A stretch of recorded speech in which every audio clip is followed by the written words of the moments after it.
experience the full power of the dark side.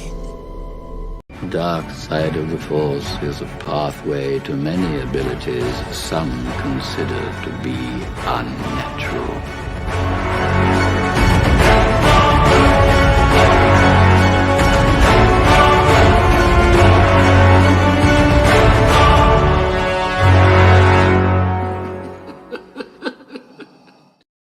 What's going on, everyone? Welcome back. Actually, you know what? To be honest, I was waiting for someone's phone to like kind of keep going. Oh, I caught it this time. It's mine. Yeah. It's my fault. Actually, my Alexa's going in the background. But anyway, Oh shit.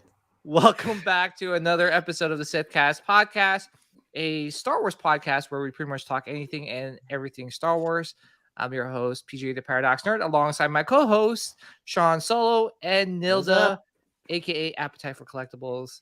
And we have a very, very special guest tonight. Guests.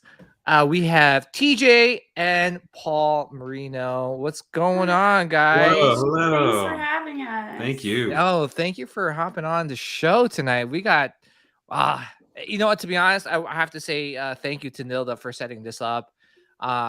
I've been following your work for quite some time, ever since we talked about it like about a month and a half ago or 2 months ago, Sean. Yeah. And thank you to Scott Sharp for introducing us. Yeah. Scott. Yes. Thanks, Scott. Thank you, Scott. For introducing us to some amazing work. Tattoo artists. I mean, and this is perfect timing too, because I was telling them, TJ and Paul in the background, that I'm actually wanting to tattoo a sleeve of like just a dark side sleeve. So I told TJ she needs to teach me how to spin a lightsaber. Yeah, I can't wait to hear about that. Yeah. Still have one. I'm still learning, but once I get there, I'm still gonna learn by you. I literally tried flipping one the other day and I smacked myself in the face. the amount of times and bruises I've had, don't worry, you're not alone. Well, before we get on with the show, this is the part where we kind of get to know Paul and TJ and get to know their love for Star Wars, and we'll start off with our very first question, which we ask every guest that come on the show, is your top 3 Star Wars movies of all time. So we'll start off with TJ. You. Well, Revenge of the Sith. I'm a prequels kid, though. I grew up. Yes. I was. You are in good company. Yeah, I think I was 9 when Phantom Menace came out, so I was like the target audience for sure. Okay. Revenge of the Sith, and like Padme is just like so special to me, and I just love her. And then Return of the Jedi is like my OT one that I love, and Kenobi is like the show. Like if we were doing like 2 movies in a show, I guess Kenobi was like so special. I think I sobbed like every episode. It was like nice. Yeah, that's those nice. are my 3 for sure. It's funny because we're so similar on the things that we pull and love from Star Wars so much. That's why we got married. Yeah. So my top movies are Return of the Jedi is my favorite of the OT. That's okay. That's the one that as a kid I struck the most with. It's like if I'm going to put anyone on, that's the one. And then Rogue One came out. Oh, that's been creeping up in a lot of people's lists. Immediately tied parallel with Return of the Jedi. I think personally Rogue One was the perfect Star Wars movie. It is. It's From amazing. I literally watched it today at work. I mean, nice. It's flawless. But then Revenge of the Sith is also my other again. Yeah, can I add Rogue One to my list too? Yes. You can add it. Yeah. But I think those 3 really encompass the beginning, middle, and somewhat end, I guess you could say. Yeah. Perfectly, like that's and for me, like I've been saying, like Revenge of the Sith is like my second favorite. Number 1 is my Empire. Because that's when I fell in love with Star Wars, was that movie.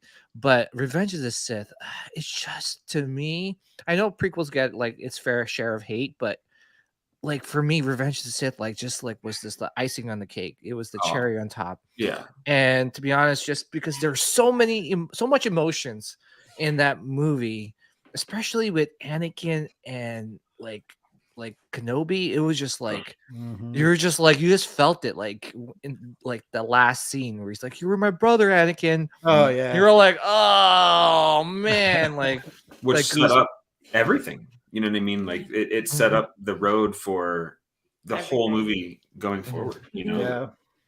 Yeah, and I just love that fight scene. Like to me, I know like I'm one of the very few that actually think that the Battle of the Heroes is like the best lightsaber fight scene to date. I mean, it's top. No, it is. I think it Yeah. is. Well, some people like the Darth Maul versus Duel of Fates. yeah. But the emotion, that the connection between Obi-Wan and Anakin in that, and you knew it was like family fighting each other, and you're just like, is he really going to kill him, or what's going? Like we kind of knew what was going on, but it was just the emotional connection was what made it. That's the difference between the two. Is the Duel of Fates was more like a master and his Padawan taking down this guy that they don't even really know who it is, so it was just a fight. Well, we didn't really know who it was without reading like EU stuff. Right. But... So it was just a fight of survival, basically. Whereas between Kenobi and Anakin, that was like emotion. It was two brothers. Oh yeah, it was like, great. It was. I cry every time. Yeah. I saw a funny video every time they watch Revenge of the Sith. They just hope that Anakin doesn't turn. Yeah. Like, I know. Some alternate universe, and you're like, "Is this the time? Is this the time?" Yeah. I know. Well, I mean, who knows? Ahsoka's coming up, and I heard some rumors about that, so we'll see. Maybe they'll do like a what if type of scenario, and with the World Between Worlds stuff. But yeah, Revenge of the Sith. Like, I love that movie. Just absolutely love it. And to be honest, like that was probably the last time we actually got a good lightsaber fight scene, in my opinion. Yes, the Kenobi one was good, but like the choreography on that one and Hayden, like he was just like he was gung-ho. Like I don't know if you guys see a lot of like the behind the scene footage. I love that's some of my favorite. Oh my gosh. I'm like, why is this not in the movie? Like he's literally kicking some booty. Like clearly. How long for them to train for that scene was like? I think it was like 6 months, and they had to like get them to slow down because they were so efficient at it that it was going too fast for the camera. So they had to like slow down the battle. Yeah. But that's just how passionate both of them were. You know, that's why it was so cool to kind of see them like get together again in the Kenobi show. Oh, that flashback. Yeah. I can't deal with that one. The aging was just so bad. Yeah, the wig was brutal. The Jedi mullet. See, I like mullets though, so I just say, but the wig is bad.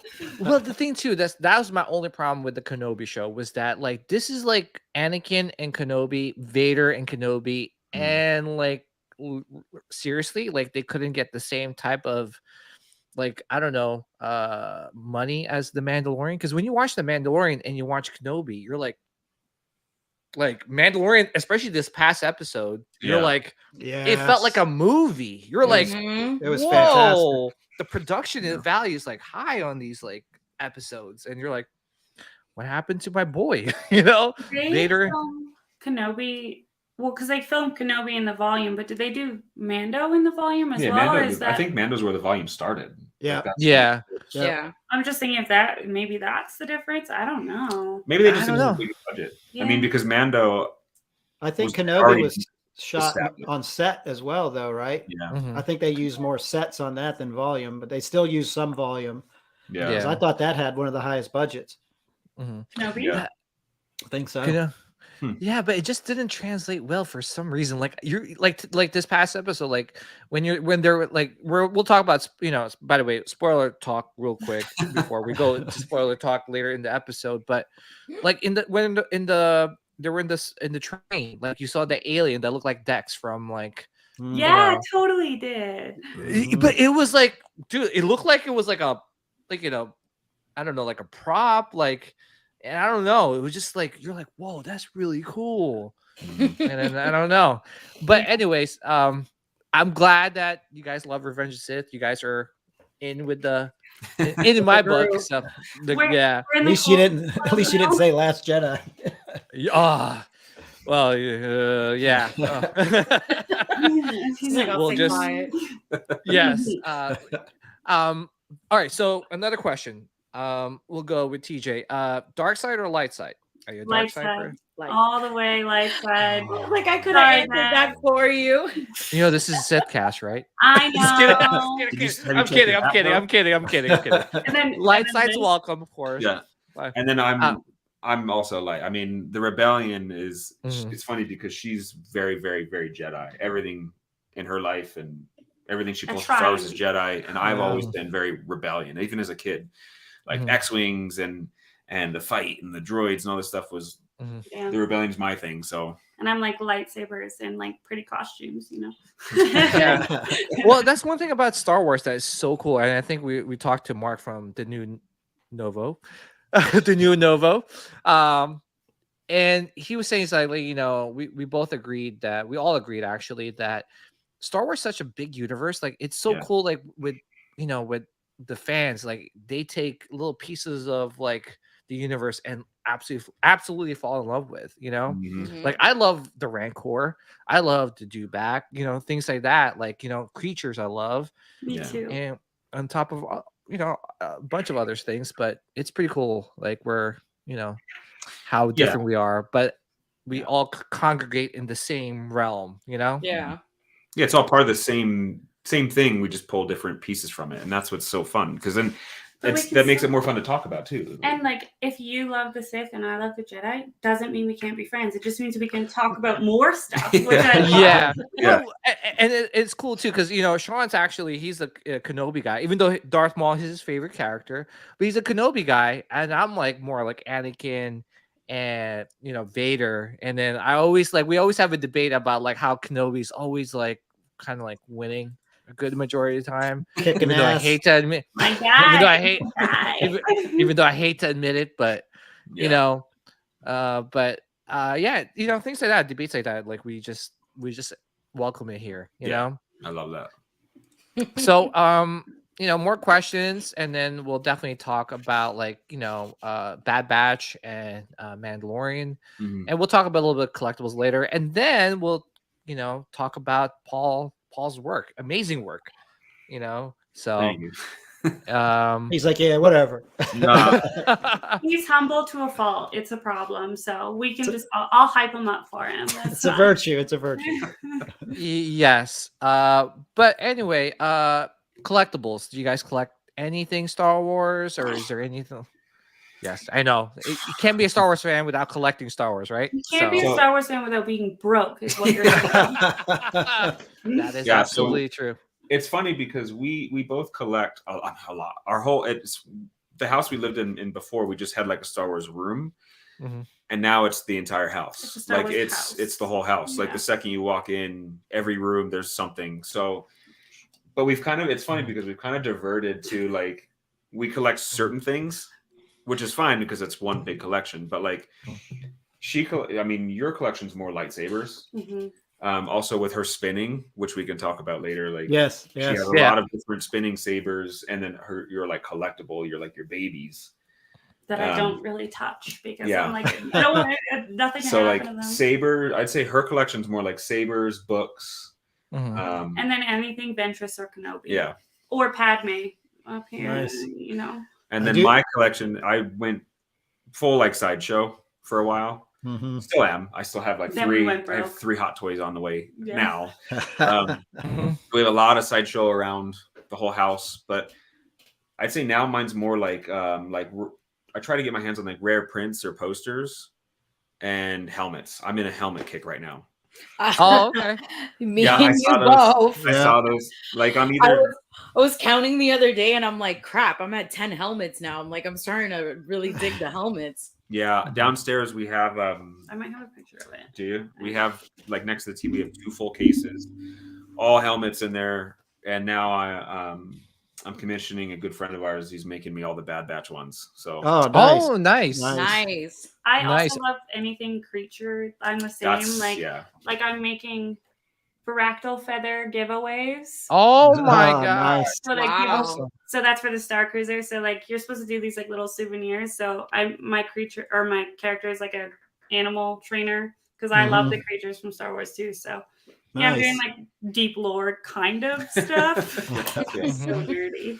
So yeah, I'd say collection it's all over the place for us, really. That's good though. Yeah, because you collect what you love, you know. Love. Yeah. But we go in like waves. You know, it's like music. You'd listen to one type of music for a while and then it changes up. So like, yeah, mine's right now is helmets and hers is always lightsabers. It's like yeah, which like we're gonna definitely deep dive into your, you know, a lot of like your skill sets in the lightsaber world. So yeah, we're gonna definitely talk about that a little bit later. Lots of stuff to talk about. But that's awesome that you guys see. That's one thing about Star Wars that like ever since the birth of Star Wars, what came right after that is the merch. Yeah, literally that's what like gave Lucas enough money to like fund the second movie. Was the merch. So yeah, that's pretty cool that your collecting habits are like a good everywhere, good broad horizon. So yeah, so much. We were on ships for a while. We were getting ships. Yeah. Oh wow. People that don't like Star Wars and are like, "Are you guys okay?" Like we've had friends come over that hadn't been to this new house yet, and they're like, "Oh, you guys, you're real fans." You guys, you're like the whole house. You guys had a Star Wars wedding. Like I saw the video. Oh, I'm so jealous. Yeah, that's awesome. I wanted to cry. So even like down to the location we picked, it looked like a mixture of like Yavin 4 with like a Jedi temple. Yeah. It was extra. And we went all out. We were actually going to get married in Disney, but like they have so many rules and they didn't want anything Star Wars. So I walked down the aisle to like a Force theme that's like was played on piano and wow. Had like holocrons as our wedding gifts and like my god, like a kyber crystal. So wow, that's cool. This is the man I'm so jealous. Oh snap, RT. Yeah. He was like meeting everybody, all the guests and stuff. So it was wow. Yeah. And this was like our table that was lit up behind our table. Yeah, we went all out. Yeah, that's pretty badass. So that's pretty. Oh man, I'm jealous. The whole wedding was all Star, but like. It was classy. Yeah. Well, that's why I think I must have watched like your wedding video like probably 4 times because I just thought it was so cute because I love the whole black wedding dress theme. And that was just the teaser. And that was the teaser. Yeah. I'm sorry. Oh. But it was so nice. Thank you. Yeah, it was a lot of fun. Even my bouquet holder was Kenobi's saber. I like drilled a hole in the middle and they put my flower. So I walked down the aisle holding Kenobi's saber. Oh, that's cool. Yeah. Well, now you're making us all jealous. I have to say one thing about Kenobi. Son of a. How much did you cry? Oh god, so much. I was like ugly crying. I think I even took a picture on the finale where like I'm clutching his saber and we're both just sobbing at the end. I know. Well, I sobbed at the end where he's like, "This Anakin's gone. I am what remains." You're trying to make me cry. I was watching the show like this so the people next to me weren't staring at me because I was hyperventilating, like crying. Man. I had like boogers everywhere and I was just like, don't look at me. He apologized. That was like I couldn't do it. In the Leia scene, that's what killed me when she was talking about Anakin and Padme. I was like, why are you guys doing this to me? Yeah, and that actress did an amazing job. She was good. She was very sassy, very confident. She's perfect. She's perfect. Yeah, and they were Star Wars fans. Her whole family is Star Wars fans. There's pictures of her dressed as Leia for Halloween, like before she was even on the show. She did her research. I can't wait to meet her at MegaCon. She's gonna be so sweet. I'm gonna try. I have a Lola droid, so I'm gonna have her sign it. Is she gonna be at MegaCon? She's gonna be at MegaCon. I wish I wish I was going there. I'll be there. I might not be there. Damn it! I want to go now because, well, obviously to hang out with you guys, but also I want to get a autograph from Hayden, Hayden Christensen, Rosario Dawson. Yeah. I know Nilda's planning to meet them, but I mean I would ask Nilda to have things signed for me, but honestly, like, I want to meet them myself too. Yeah, it's not the same. Like, here, I got this autograph for you, but you're like, oh, I didn't get to meet them though. Yeah, I would love to meet them. She's So that's mad. why I'm like, I'm still gonna plan to meet them though. Hopefully, in like they come across like maybe ICC or something like that. So we'll see.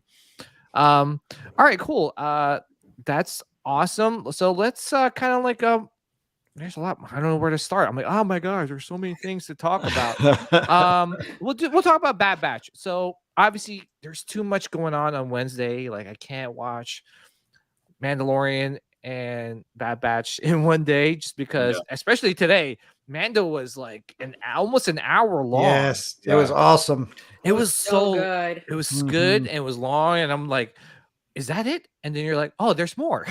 Yeah. Oh, every time the screen goes black, you're like, don't No. Don't do it. I was like, don't do it. Oh, okay, good. And then when they finally, I'm like, damn it. So, let's talk about Bad Batch. So, TJ and Paul, like, what's your thoughts on Bad Batch so far? I love it. I'm really liking the character development. I like how too it's kind of correlating with Mando. Like yes, I agree. Like it's kind of all tying together, which is like a really interesting. Yeah, and I love it because the first season, obviously, you're setting up the characters. You're introducing them as like their own entity, not part of Clone Wars. But then the second season, I think it's going exactly the way it should. I think as far as character development and where their story would go, if it was just like the first season, it would be like, okay, we saw this already. But the fact that they're like kind of breaking away from Sid and Hunter's focusing Thank God. Yeah, right. I'm sorry. Yeah. I'm like, she threatened them. More missions. Yeah, no more. She threatened them, and the guy, what is it, the boss guy who was at the bar told the Bad Batch, beware of Sid because she will turn on you like that. Yeah, you're in it forever with her. So like, well, we've kind of been getting hints of that too throughout the whole season. It's been like, you're like, I don't know if I trust this lady. So. What's crazy? They saved her life too. It's like, what the hell? Yeah. Hunter's focusing more on Omega's childhood. And like, I don't know. I love where it's going. I really do. And like Tech. Oh, Tech's character development. Oh, I love Tech. Tech is falling in love. Yes. Okay. You're not the only. I felt like I was like the only person because I was like, look what Tech's doing. Look. Yeah. Give her the eyes. Yeah. But he's like such a neurodivergent representative. Like he's like slightly on the autism scale, I think, because like there's so many times where I'm like, I feel the same way. Where he's like, this is so exciting. Yes. Well, that episode too with him and Omega in the cave, where he finally like kind of broke that barrier down, and he's basically explained like, even if I'm not showing emotion, doesn't mean I'm not feeling it. Yeah. Right. Yep. Oh, such a good moment for him. He's my favorite out of the Bad Batch. Yep, so, like, he's my favorite too. Yeah. I mean, like for me, like Bad Batch, the first season was like, especially the first episode, you get hooked with that first episode, right? Oh, yeah. With Kanan and like just like Order 66 happening, and but it just kind of like tapered off a little bit for me, just because then the side missions, like one after another, and just kind of like was very repetitive. But this season, I was kind of like, okay, where is it going? Some were side missions and like kind of led to nowhere. But then the past couple of episodes, I've been very shocked at how good it has been. Yeah, I liked the Kashyyyk. Like seeing like Gungi and like, all that stuff too was really cool. Like, yeah. So this one's the Outpost, which, oh man, I don't know what your thoughts are on this one. I liked this one. Crosshair is a badass. Yeah. There was so much imagery in this one too, and like there was so much awakening in a sense for Crosshair, but it also showed you like the true Empire and how they treated clones. And I liked what you had said too, where you said we talk about this on our own all the time. So this is and even where you said it was, and I didn't even think of this, like even the planet it was on to represent how cold the Empire is. It was a very uncomfortable planet to be on. Kind of shows what it's like to be a part of the Empire too. Like, and we've kind of started to see Crosshairs like pulling away a little bit with the episode with him and Cody. And even Cody was like starting to be different and not like just good soldiers follow orders. It was like Cody's starting to see things, but he feels like he's too deep in it, in my opinion. But this one right here, this crosshair moment was just like, because in the beginning episode he said, well, don't carry dead weight. Yeah. And now look at him, like, yeah, it was such a good turning point for his character. Yeah. I think he's going to redeem himself when they go after Omega. I think he's going to save her, and that's going to be the moment where he's going to kind of go back with the crew. You think he's going to go back with them? I think so. Hope so. I think so. I think so too. Well, we all know kind of like what their fate is, so I feel like I think it would be nice to see him go back to them before the impending doom.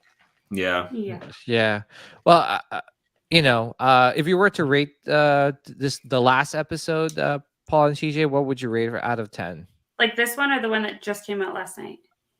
Last week's episode. The album. Yeah.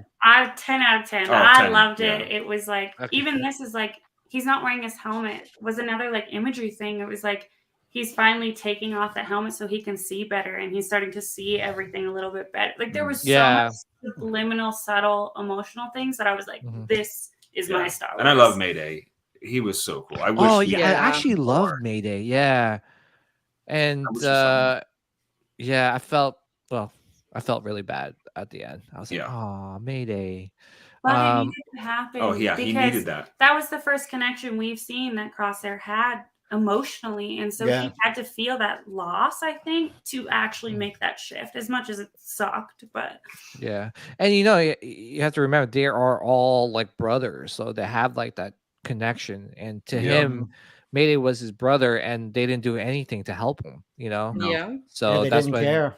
They didn't but care. I wonder like, I wonder if he's starting to feel guilty for leaving his brothers that have been with him since the beginning, like I feel like him and Hunter are probably gonna kind of have like an Anakin Obi-Wan type of like, I feel like they're leading it to that because they were best friends.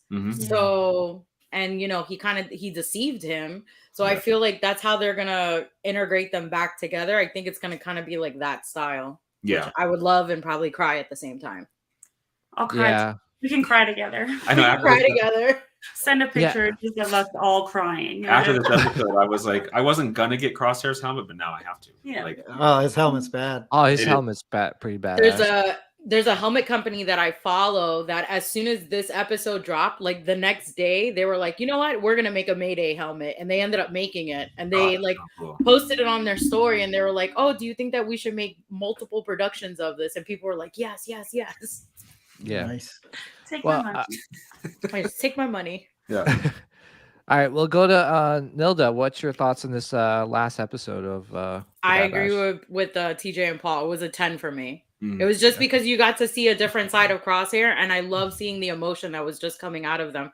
Because you like how Paul said, they're soldiers. They're meant to just follow orders and do what they're told, and none of them ever show emotion. So the fact that we got to see Crosshair, who's actually the villain, and you get to see the soft side out of him, it just showed a lot of his character. Yeah. How about you, Sean? Oh, I loved it. I mean, this was Crosshair's awakening. And as soon as he shot the Imperial officer, I was like, all right, he's on board now. He sees what the Empire's become. So to see his, his transformation back to hopefully the Bad Batch, I give it an 8 out of 10. Or I'm going 9 out of 10 on this one. Yeah. I really liked it because it was more of an emotional connection, and just to, like I said, to see him kind of open his eyes. Yeah, I enjoyed it. Yeah. I'm definitely with you guys. I definitely enjoyed this episode. For me, I just I'm tired of like the fillers. Like I want, what it is? Maybe it's like me missing like an actual Star Wars movie, right? Like it's for me, it's like it's just like we get a lot of shows, but then it's like I don't know, like I miss like going to the movies and watching a Star Wars movie.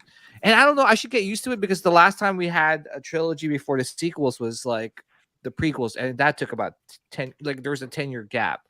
between the both of them, right? So, or almost 10-year gap. So you would think I would get used to it and enjoy the TV shows, but I don't know. Like for me, I like, when stories moving. I'm so used to Rebels. Rebels is like my favorite like animated Star Wars show of all time. That one, yes, it started off slow, but like after episode 6, it just picked right up. And it was like every episode like meant something. It was, every mission that they did was connected somehow to what the overall like mission is, and I love how it connected with Rogue One. And now I didn't feel like that with the Bad Batch season 1. And in the beginning of season 2, I was like, oh man, okay, we're still doing missions for what's her name again. I hope we move forward. But then the past couple episodes, like I'm like, yes, this is what I want. This is what I need. Like, character development, moving the story forward. And this was definitely what I needed. And Crosshairs is like, like him, you could see his character, like, changing with this episode, right? Like he started to see like, like what you guys said, like there's symbolism with him taking off his helmet and seeing everything, especially what the Empire is really all about, Yeah. How bad though were you like, show me the bird, I want to see the bird close up? Yeah, the whole time. I was like, what the hell's that bird? I wanted to see it so bad, but they never. Hopefully we get to see it. The creature lover get to see it. But I would definitely give this like a 8.5 8.8 out of 10. It was definitely one of my favorite Bad Batch episodes of the season, and I can't wait to watch this episode that just released today. So hopefully it gets better and better from. It's good. It's really good. See, that's what I'm liking it. I like this. I like it a lot. So. I got up at 5 a.m. to watch Bad Batch, and then after that, I started watching Mandalorian. Oh, I couldn't do. It's too early. It's too early for me. So. Watch out for Indiana Jones references, because there's so many, and you don't notice until somebody says something, and then you're like, there's a ton of Indiana Jones, and that's it. That's all we're gonna say about it. Like straight up references. Okay. Cool. It's cool to see. Well, I was gonna say, you can feel the difference from season 1 to season 2. Like you feel like there's more direction, and I think it's because like not Jon Favreau, Dave Filoni. Dave Filoni became a creative like director for all of Star Wars, so he's probably not like overseeing this completely, but he's telling the the producers, directors, like and writers, like this is where it needs to go. Yeah. And this is the storyline. So now they're like, oh, okay, less side missions. Let's move this story moving forward. So you could see it, which is great. So and that's what they did with him in Rogue One. Look what happened, Oh yeah. Yeah. And you can see too, because especially with the latest Mandalorian episode, which we're gonna talk about in just a second. With that one, by the way, spoiler alert for the people didn't watch the latest episode of The Mandalorian. We are going to go to the spoiler territory right about now, so we'll give you 30 seconds, maybe. That's too long. And not too long. 10 seconds. 10 seconds. All right. Game over. Now we're talking Mando. All right. So, but like when they're talking about the cloning stuff with the Bad Batch and the Mandalorian, and you're like, okay, where is this starting to make sense? It's starting I to had make a feeling sense. that's where they were going with. So do you think it's Thrawn? Because I think it's Thrawn. Yeah. Thrawn is the mastermind of the whole thing. Yeah.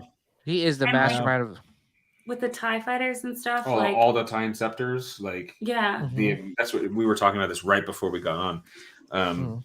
How she was saying how the amount of the TIE fighter and scepters like that were surrounded. There's not usually that many.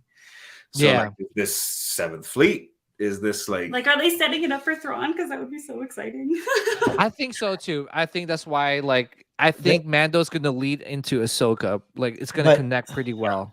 Now those interceptors came out of nowhere. Like did I miss something, or were they being tracked, or like they just kind of rolled up on them? That's the thing, and that's why there's like talk about it being Thrawn and the 7th Fleet, because they couldn't jump to light speed. So they have to come from somewhere. Right. So, Yeah. That entire opening scene is phenomenal. That dogfight was phenomenal. Oh yeah. And Bo-Katan's ship is badass. And how did you guys? Yes. Did you guys see that when they went over the moon? The ship went like this. I think it was like past the moon. People were like posting it. It was Mando's ship, right? Yeah, it was the kind of Batman? like the Batman reference. Yeah. Yeah, when it went up and then it Where he went flew down. Yeah. Yeah. What was cool in that scene, like when that interceptor was coming at him and he got in his ship, he immediately pulled back the joystick and that thing went straight up. Yeah. Boom. It didn't even take off. It was like a rocket. But that just shows the power of that starfighter too. Yeah. This entire scene was phenomenal. And guess where that starfighter? Guess where that starfighter came from? The prequels. Yeah. I'm just kidding. Yeah, just all right. Let me just address the chat real quick, and then we'll definitely talk about Mando. As you can see, we're all excited. We're like, oh, I know it's so good. What a change of pace, right? We were like, oh, Batman. Oh, that's cool. Oh, Mando. Oh my god. Yeah. Because it was like watching a movie. Oh yeah. Literally, like every scene that you were watching, you were like, oh shit. But this is what I want out of a Star Wars TV show, like this type of production. Yeah, like so where many you times we're like, oh my god, did you see that? Yeah, there was a lot of it. There was definitely a lot of it. That's how I felt about Andor, but we can talk. Yeah. So we got Flex in the house. What's up, Flex? What up, Flex? I can't. Paganini Enigma. Hopefully I said it right. That's a tongue twister. Yeah, but Scott Sharp in the house. What's up, Scott? Scott. We got RMD Collective in the house. What's up, RMD? We got Dylan. Thoughts on the Phantom Menace, the climax with 3 huge battles that could decide the fate of the galaxy. Yeah, I mean, that was the Duel of the Fates. That's to be honest, I wish Jon Favreau did you guys watch that episode where he explained the Duel of the Fates? I wish George did something like that. Like, hey, like we get it and it's cool, but like it'd be like give it a little bit more context. You didn't know. Well, George, he admitted that he is not a good writer. Yeah. Yeah. He's good at. He says no, but he doesn't say that. But he even admitted say it. I agree. I agree with it. He admitted it. I love George Lucas. You know. Well, he's one of the best that's ever. We've ever had for coming up with these concepts, these themes, these stories, these like universes, these worlds. Like that's the guy. But he even said, "But I'm not a writer." He admitted that when it came with the original trilogy, and that's when he had a lot of these people coming in and these incredible people that he had helping him make these movies and stuff. But now that's what I think is happening with Filoni and Favreau and Bryce Dallas Howard, Deborah Chow, and Taika Waititi, and all these people that like they're taking the whole foundation that George created and side quests, putting the writing into it to fill these gaps and make everything make sense now. Yeah. Honestly, I think Filoni is like the mini George because he was like the understudy of George Lucas. George Lucas is like George R.R. Martin without the writing. He's like J.R. like Tolkien without the writing. His mind is like a unique, one of a kind mind. Especially when he comes up with a lot of these things. He's the best. Yeah, it's a visionary. He is, absolutely. And he pushed the movie technology forward. People forget that, he was always pushing the boundaries because without him, we wouldn't get the volume. We wouldn't get like, Pixar. Pixar. Exactly. Yeah. There's so many things that he has created. And I think it's because he was lazy too, because he hated, like he even admitted like he hated editing, right? He wanted something a little bit more simpler. Yeah. So yeah, and that's awesome. We got David Boudreau. What's up, David? What's up, David? Hi, Dave. And like I always say, King Dingaling. A live stream ain't a live stream without King Dingaling. He goes, I'm hesitant to wish for more movies since the sequels, in my opinion, destroyed my childhood heroes. I agree. They did. It did. And we openly talk about it, like honestly. I mean, we still respect people that that do like it. We're just jealous of of your love for the sequels. You just weren't born in the 70s. That too, but like I don't know. It's just the sequels is not for everyone. I think a majority I know of Star Wars fans don't like the sequels or just they're not a big fan of it. But And I think, like worrying about new movies being made because we have Favreau and Filoni, I think we don't need to be as worried if they're on board, but I agree. Yeah, I just think that they have something up their sleeve where they're going to connect the sequels in a tasteful way.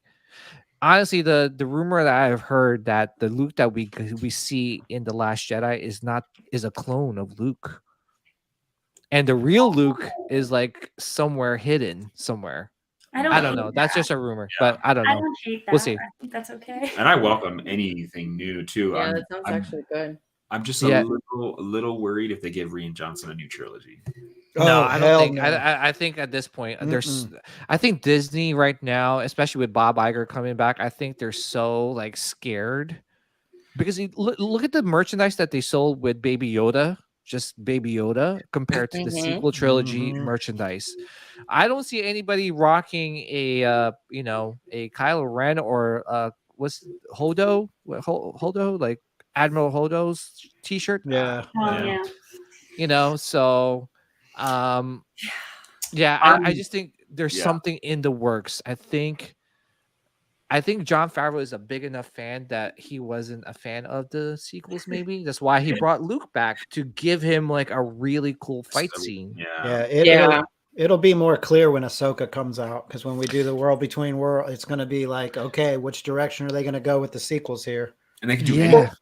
They can do anything. Anything. Well, they did announce that they're having two different Ahsokas, two different actresses playing Ahsokas. Or my bad, it's three different Ahsokas. They're having a very young one. One that's like a child. What did he say? So Thrawn is responsible for somehow Palpatine return. I can always Oscar Isaac somehow Palpatine return. That is like the best quote. They couldn't even explain it. Somehow. We use that line all the time. Like anytime we're having manager meetings at my clinic, and I know some of the managers there know that reference from the movie. I use that in our video chats. Or like if we're talking about something like stupid that happened at work, I'm like, somehow they dug him up. But to be honest though, like I think cloning, yes, they're using cloning maybe to explain Palpatine's return, but do we really need to go such in depth with it though? There's another purpose. I honestly believe there is another purpose of that cloning technology and why they're emphasizing it so much with 2 shows, right? Possibly 3. I don't know. We'll see what happens. Mando, that last episode of Mando, they wouldn't have spent most of the entire episode on that if it wasn't going to be like a major part of what's to come. And I think Thrawn is Favreau, and to be honest, like with Filoni, he actually wrote the World Between Worlds right after The Last Jedi, because if you trace back like the dates of when The Last Jedi was released and the date when they introduced World Between Worlds aired, I think a year after or a year and a half after The Last Jedi. So you're like, okay, maybe he left some sort of opening that he could explore in the future, which is smart, So I don't know. We'll see. Ahsoka's everything right now, so we'll see what happens. All right, so we'll start off with Paul and TJ. What's your thoughts are on this latest episode of Mando? We'll start with TJ. Okay, so the prequels references. I'm a prequel kid, like I said. There was so many in this episode. Yeah. How about this scene right here? Right here. I was like, I was like, just see it again. I was so excited. Yeah, when you could see Anakin running up the stairs. Yeah. I was doing my makeup this morning while watching this, and I went, what the fuck? Yeah. I'm like trying not to stab myself in the eye while applying my eyeliner, and I'm like, are they seriously showing everything from the old movie? Yeah, I'll be honest, I was a little worried at first because we got this intense, dogfight, exactly what we've been wanting. Like amazing scene of them fighting, and then we went back to the Doctor, and then a lot of him on Coruscant, which we haven't gotten to see a lot of the ground and life on Coruscant. Yeah, and like the street performers and all this stuff, and then it started to like I was like, I wonder where they're going with this, because they got me all hype on this dog fight, and then now we're back down on Coruscant, and then the site, and I was like, where are they going with this? But then it was subtle though. Everything was subtle. And then after the episode ended, I was like, perfect. Yeah, because like that's what kind of got like kept me wondering, like, where are they going with this? Like, we're so far from where the episode started. What's happening? And then I'm like, well, I need to like, what's going on with this Doctor? And then there's something up with her. Like, what's going on with her? But even like, this scene here is talking about like, because Thrawn wanted to make Force sensitive stormtroopers, so that's what this scene is talking about, taking the best of each side of the genetics and putting it in, and that's why they had all the Jedi. So it's like, and then the more I watched, I realized, okay, so this is on purpose. They're setting us up for something. You got to be paying attention to what's happening and what's going on with him. And I love. I've called it. This show is. I've called it since like 2 episodes ago. I said that this show is gonna end with introducing, Ahsoka, but it's actually gonna be showing us Thrawn, and because they have to top off, last season's ending with Luke, and I think people would freak out if they saw Thrawn. Yeah. And they even had a High Republic reference here too, like the what's that? The tip of the mountain in Coruscant. I forget what it's called. You just read that book. It was in the first High Republic book, The Light of the Jedi. That exact spot was in that. So they're pulling from everywhere. Oh, nice. Yeah. Yeah. Well, I was gonna say, how's the High Republic stuff? I have a lot of the comic books I haven't touched yet, so it's so good. Yeah, I didn't love the first book. I'll be honest with you. It was it felt like a filler book, like where you're getting introduced to everybody. It's a bit slow. But I'm actually I'm going to plug myself real quick here. I'm doing a series on TikTok where me and my friend are reading through the High Republic books out loud. So we're doing a chapter a week, and then we're going to talk about it. So, okay. Yeah, because I haven't read it yet. So I haven't read the rest of them, but I liked it. But it just was more slow in the beginning. So I've heard it gets better. But even pulling those references, like, like John and Dave, they do that so much where if you know, yeah, they're like, they drop a little, looking for like the deep lore fans, But I love this episode, and I loved where they went with it, and I love when they take you on totally different directions, but then it all makes sense in the end, and it all comes to fruition, Yeah. I love how like they explore like what happened to a lot of like the Imperial troopers and workers, and what's happening to them, and this one and like a lot of rehab going on for all the former workers. And our dog is. I gotta put the dog. I'll be right back. Keep talking. Okay. The one thing I will say is I love the interaction between the Doctor and the droid, where they're conversating, and he's asking him like, if I do this, like the therapist. The therapist. Just like the whole banter between the two of them. Yeah. And he's like testing the waters. He's like, what can I get away with? Yeah, what can I get away with? And when they show that Star Destroyer, like in that shipyard, I guess would it be? Hell yeah, that was badass. Like, oh no, where are they going? So good. So good. I was like, well, did you guys recognize this part right here? This is from Andor. From Andor, yeah. Yeah, remember when he what's that guy's name? The guy who's eating cereal. Cereal? Yeah, his name's Cereal, eating cereal. Yeah. So he wasn't he working in one of these booths doing some other. I think they look similar, but the booths looked a little bit different. But it's probably somewhat of the same facility. Was he on Coruscant? I'm not sure. Was that on Coruscant when he worked in those like cubicles? Is that where they sent him? I think it was. I think so. I think so. It might even be the same facility, like the same building. Yeah. Make you feel like someone super important and talented is insignificant. Yeah. Now. Yeah. Yeah. Yeah, that's kind of what they did with the Doctor too, like making him just like decommission, doing like Imperial, like yeah.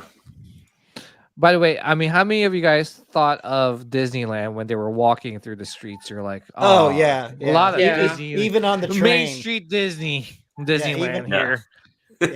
Yeah, like the fun music and the music, the ice cream. How long is it going to be before Disney has these like light up suckers or ice cream or whatever? I wonder if they're going to start passing around. What is it? The biscuits? Yeah. Oh, I even said that. I was like, someone needs to make those yellow biscuits now. Yeah. Oh, you know they're making it in Disney. In Disney. That everything is for a reason. And to be honest, I wouldn't be surprised if they made ice cream that glowed like this too. Yeah. So with like a little LED light in the center, that'd be sign me up. It's coming. Yeah. But the thing too is like I'm like, man, like I really want those Mickey Mouse like ice cream right now. You know, like the Mickey Mouse you're like, oh man, they got me. Oh man, I'm feeding for it now. It's like, damn you, Disney.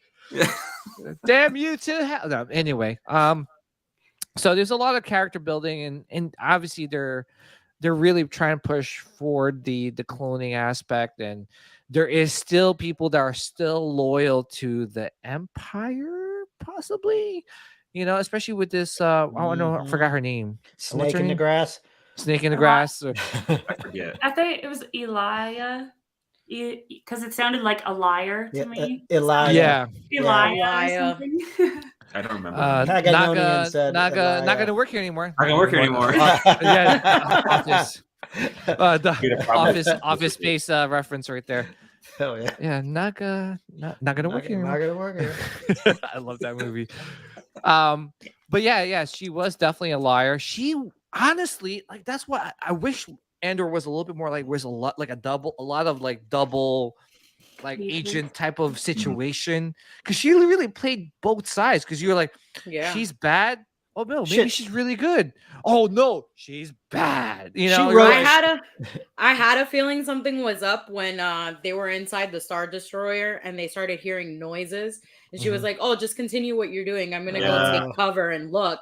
And I was like, I kind of don't trust her. Sometimes she's the worst to watch things with when you have to like, when there's like a twist, because she instantly, there's something up with her. Like from the very beginning, she's like, there's something up with her, and I was like, already? Like, really? It was just her like the way that she moved and the way she talked, and she was too nice right away. Like, and then it seemed so shady. I didn't know whether to like be attracted to her or like not like her. So like then I was like, there's something up with her. Yeah, I was. You know what? Freakishly, I was actually kind of attracted. I was like, oh, she's good. right. Like, there's something about her. Yeah. Like, I wouldn't mind her. Maybe double crossing me. I don't know. Stabbing me in the back. I don't know. I might have enjoyed it. Yeah, you gotta pay double for that. Yeah. You want 2 stabs? Here we go. All right. Oh, no. Now I know you're a double crosser. Yeah. Get it? She wrote me in the whole time. I'm like, oh man, because remember when they jumped, she like held his hand. I was thinking, she's gonna be like a little love interest. Yeah. And then when she flipped on him, I was like, damn. Yeah, when she walked in front of him, I was like, that was kind of what you were like too. Yeah. Oh man. Yeah, so you know what it is too, like I knew right off the get-go, right? Because she sat the way she sat was like, you know, like remember when Palpatine was having a conversation with Anakin about have you heard the tragedy? So I was like, okay, there's something up with her, right? And who was she sitting next to? Or I didn't, you know, I had to rewatch the episode. Yeah. Then she got introduced. Oh yeah, the main part. Sorry, yeah.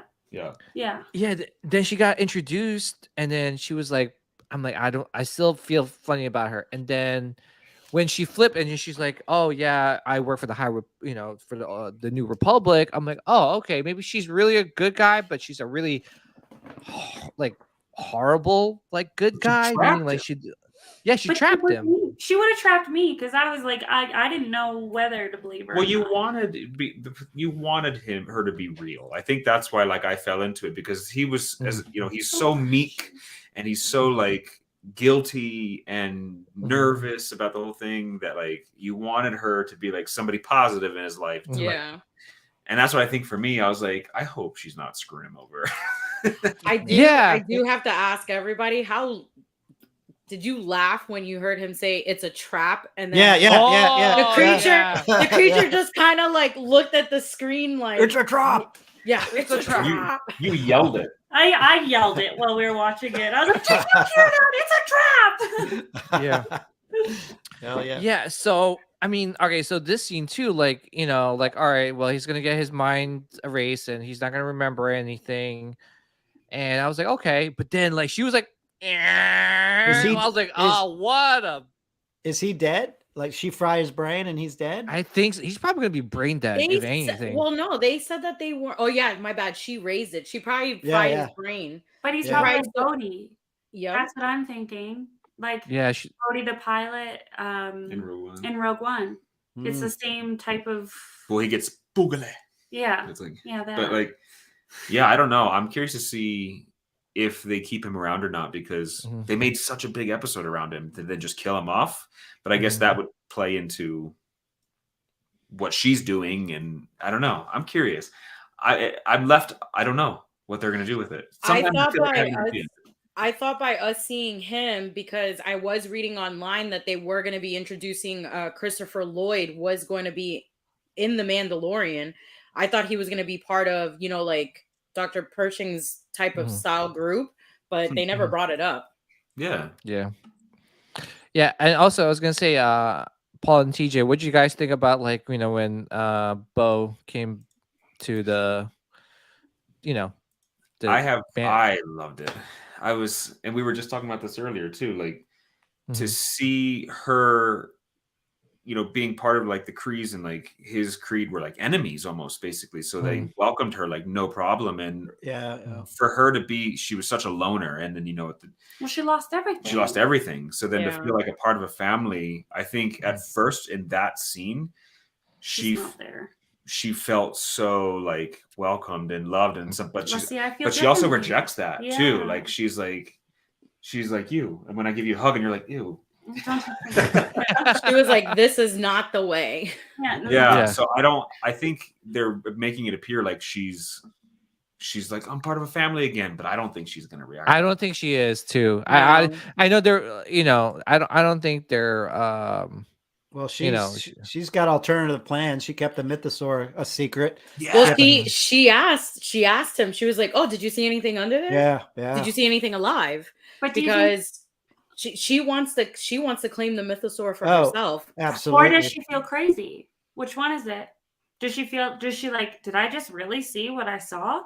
Or is she trying to keep it for herself? No, she's keeping it for herself. I think she's trying to claim the mythosaur.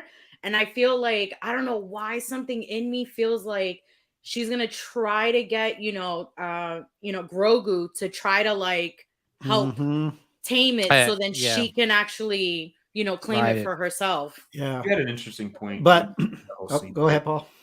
I was just say we were talking about that whole scene when they were welcoming her in. I forget what you were saying. Well, also I think that she's definitely going to try and take that power because like she lost everything. This is like her new but this is going to be her dilemma, is she's going to become part of this family. She already left her family for Death Watch, and that was like a big deal. So it's like now she's going to have this mythosaur that she wants to like tame, but she's got this family that she's going to have to leave again. So I think that's my prediction is going to be her struggle. I do have a question though. Do you think riding the mythosaur will supersede having the Darksaber to rule Mandalore? Or do they go hand in hand? It's hard to tell what's because when that mythosaur shows up, everyone's going to bow down. They're going to be like, what? Well, also too, because when that mythosaur shows up, I couldn't say it for a second. It shows up. All the belief that it's just a myth, even from the author who said it's just a myth, it's gonna be like us seeing aliens for the first time. Well, it's gonna be like a religious experience. Yeah. That's why I said they're gonna bow down to it. They're gonna see it and be like, and she's riding it, and she's gonna be riding it. I think now, like the cultist side of the Mandalorians, I feel like right now with this episode, the fact that Din was like, "Oh yeah, I bathed in the water. Oh, you don't believe me? Here, let the armor test it." and she tested it and she was like, oh yeah, they're telling the truth. I think that's going to start having them think too, like, oh, is everything that's being told to us actually true? Yeah. This planet, we can still go back. We can go back home. And the one thing I didn't know is like before he said, here, I have proof, and gave her the water and she pours it into the vat. I didn't realize she was doing that earlier. Every time she would make Beskar, I didn't put it together. Like, oh wait, that's the waters from She's Mandalore. got like a little stockpile of it. Yeah, yeah. Grew up and just be like, oh, I'm fine now. Right. She baptizes herself. And she's like, we're good. She's like, oh, thank God, I'm not gonna run out of skin products, especially this Mando water. She's like, I'm actually bathed. She's probably like, oh man, I'm running out of Mando water. Oh, thank God, Din's got some more. Huh. Living bathing it tonight. Commercial, like Living Waters by Mandalorian. Can you imagine? They sell that in the parks. You're like, oh shoot. And then you're like, oh, I will not take off my helmet for the rest of the but the thing too with Bo, I'm like, the whole time I got the feeling that she's like, man, I gotta wear this thing the whole time. Like, F this. Yeah, she's like, she's like, I'm gonna be sweating out my hair. But yeah, she didn't take it off since they got out of the water. Well, he asked her. He was like, you know, if you're coming with me, like, keep your helmet rules. on. Keep your helmet on. I don't want to get into a fight. True. She also didn't have a purpose, so we saw her sitting in a chair for Lord knows how long, and they blew it up. And then they blew it up. So now she has no purpose. So maybe this will give her a purpose in life. And so it's like, it helps keep her on track. I don't know. Yeah. I'm curious. I love Bo-Katan. She has ulterior motives. Yeah, I think she's telling you. She's probably she's gonna use the cultist to she's gonna use it. We're also gonna be seeing her in the armor probably fight. This was a nice introduction of seeing the both of them. Yeah, they need to the fight. Women know. The women know it's just gonna be a little bit of a cat fight. Like you can see the tension without even seeing them together. You're she literally just stared at her, and like the armor stared at her, and she was like, "Oh, Bo-Katan, Grease, how are you?" Like, you know, like very like blank about it. Yeah, I think they're gonna fight. Honestly, I just think that like Bo-Katan has alternative motives. I think she's gonna use the clan the cultists to take back Mandalore, and that's it. And she's gonna try to rule, and then they're gonna be like, "What the hell? You used us!" And we saw Mando and Paz fight. Now we need to see the armor and Bo-Katan. Hell yeah, that's gonna be awesome. That's. I think we're gonna see Paz fight again too. Oh yeah, did you see that look? Yeah, that look. That look at the end. Yeah. Because remember when he fought Din, you know, he said that the dark saber belonged to his family. So I think he wants to. I think he wants it back. Yeah. Oh boy. Talk about reuniting the Mandalorians. They're not getting reunited after this episode. Well, it's like our family reunion, it's like a Kentucky so family it's reunion, normal, you know. I want them fighting. I want the saber. You want the saber. I want the myth. I'm gonna write it now. So yeah, Paul, TJ, what's your overall score for this episode? I would say an 8.5. Oh, you were gonna say 9. I felt you. I almost said 9. Do it. I feel like there was a little bit of a lull in the middle, and I agree. It, but I know that other people won't like it. So, like, if I was giving it an overall score, it would be an 8.5 or 9. I'm gonna give it a good solid 8, and only because and again, I loved all the Coruscant stuff. I think it's very important, but I think I'm only giving it an 8 because I was on such a high from the end of last episode, the Mythosaur, and then the dogfight, and I was just like ready for this episode to like just be some craziness, and then it took us into like the Coruscant stuff. So I was like, the pacing is a little. I want to see more of the Mando and Bo and the Mythosaur. I want that. You know what I mean? But I do think what they did was very important, and I'm happy that they went that route. Do you think if they maybe separated the Pershing episode, Pershing the sciences part, like into a different episode, But then it might No, it wouldn't have. It wouldn't have lasted. Yeah. It would have Yeah. been Yeah, I boring. think people would have been like, "Oh my god!" Like, I think what they did was right. Yeah. Yeah. Okay. I think what they did here, they, how Paul says it, they started a dogfight and everybody was like, "Oh my god, this is so good." And they're like, "All right, we're going to drop you back down. We're going to give you boring but insightful information to watch, and then that's going to end, and then we're going to give you another uproar again." Yeah. Yeah. All right, cool. All right, so Nilla, what's your thoughts on this episode? 9 out of 10. Okay, cool. Yeah. What was your favorite parts about this episode? The dogfight scene. I love seeing the Star Destroyer. I absolutely love the whole conversation between all the Mandalorians in regards to Mandalore. And like I said, the only thing that I found just slightly a little bit boring was just the interaction between the Doctor and the girl whose name we all forgot. Elia. Let's just call her Liar. So between Dr. Pershing and the Liar. Liar. The actress was watching and she's like, damn. Yeah. But I also said I was attracted and not attracted. Yeah, right here. Yeah. Yeah. All right, so what was the score on Nilla? 9 out of 10. 9 out of 10. Okay. Sean. 9 out of 10 for me. I loved it. And honestly, like, I don't like the dogfight's phenomenal, but I don't mind the storytelling with the scientist and her, because I feel like this entire season's going to be about Mando becoming a Mandalorian again, and then Bo-Katan trying to take over. But they're also going to have to kind of like massage in the transition into Ahsoka. So, and I liked Andor, so I don't mind it getting a little slow and a little serious storytelling. So I thoroughly enjoy. I thought this was the best episode of the year. Nice. Oh, really? Okay. Yeah, I really like that dogfight's freaking phenomenal, man. It was Yeah. That was so Star Wars. It was great. Yeah, I agree. So I'm gonna give it like an 8.8 out of 10. I'm very technical. 8.8 and 3/4. 8.8 out of 10. 8.875 out of 10.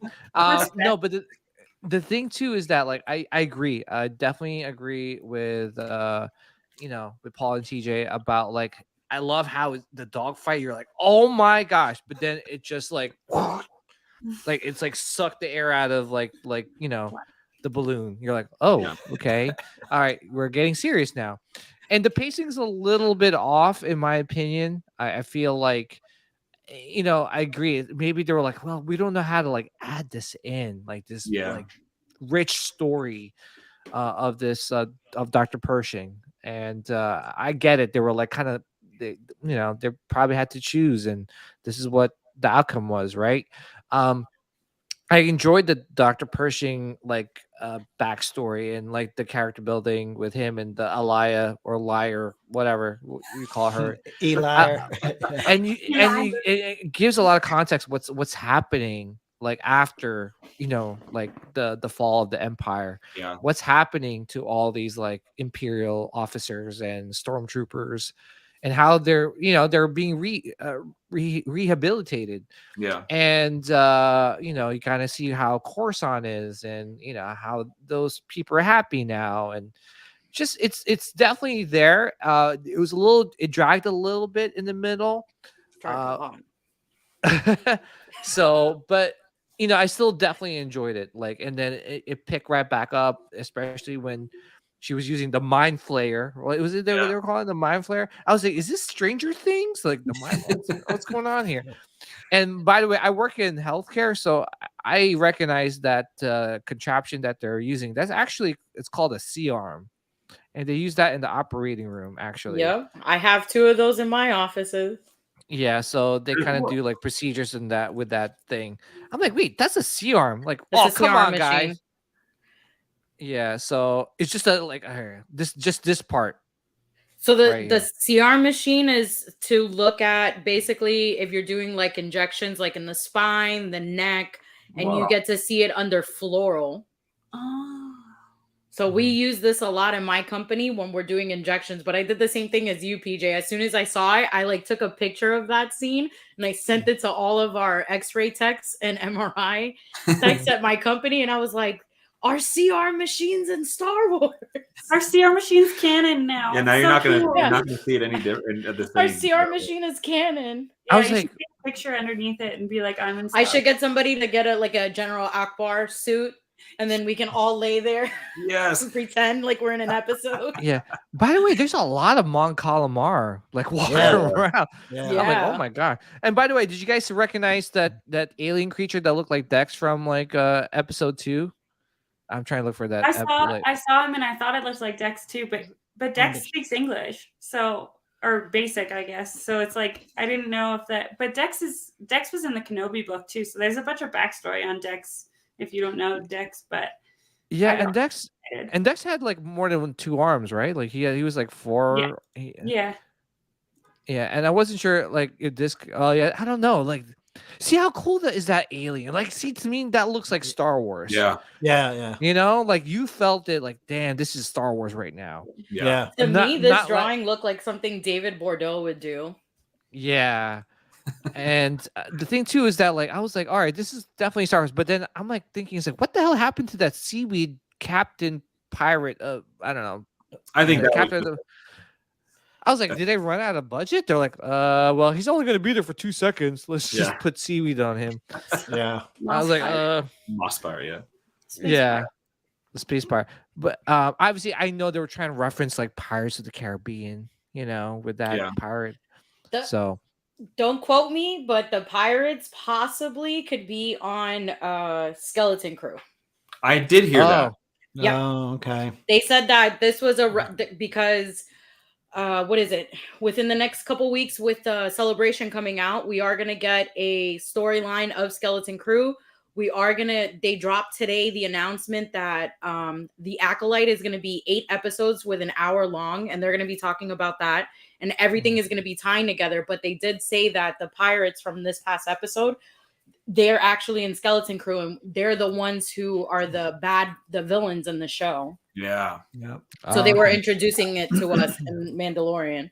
Yeah. I did like. I'm sorry. I was going to say, I did like when they captured them. Did you notice they looked like the Rebel fleet officers, the helmets from like A New Hope? Yeah. I thought that was nostalgic. That was pretty cool. Yeah. But yeah, overall, I'm excited for the next episode. Yeah, it's good. Hopefully we get like long episodes like that again. Like 58 episodes. 58 minutes was just like the sweet perfect. spot.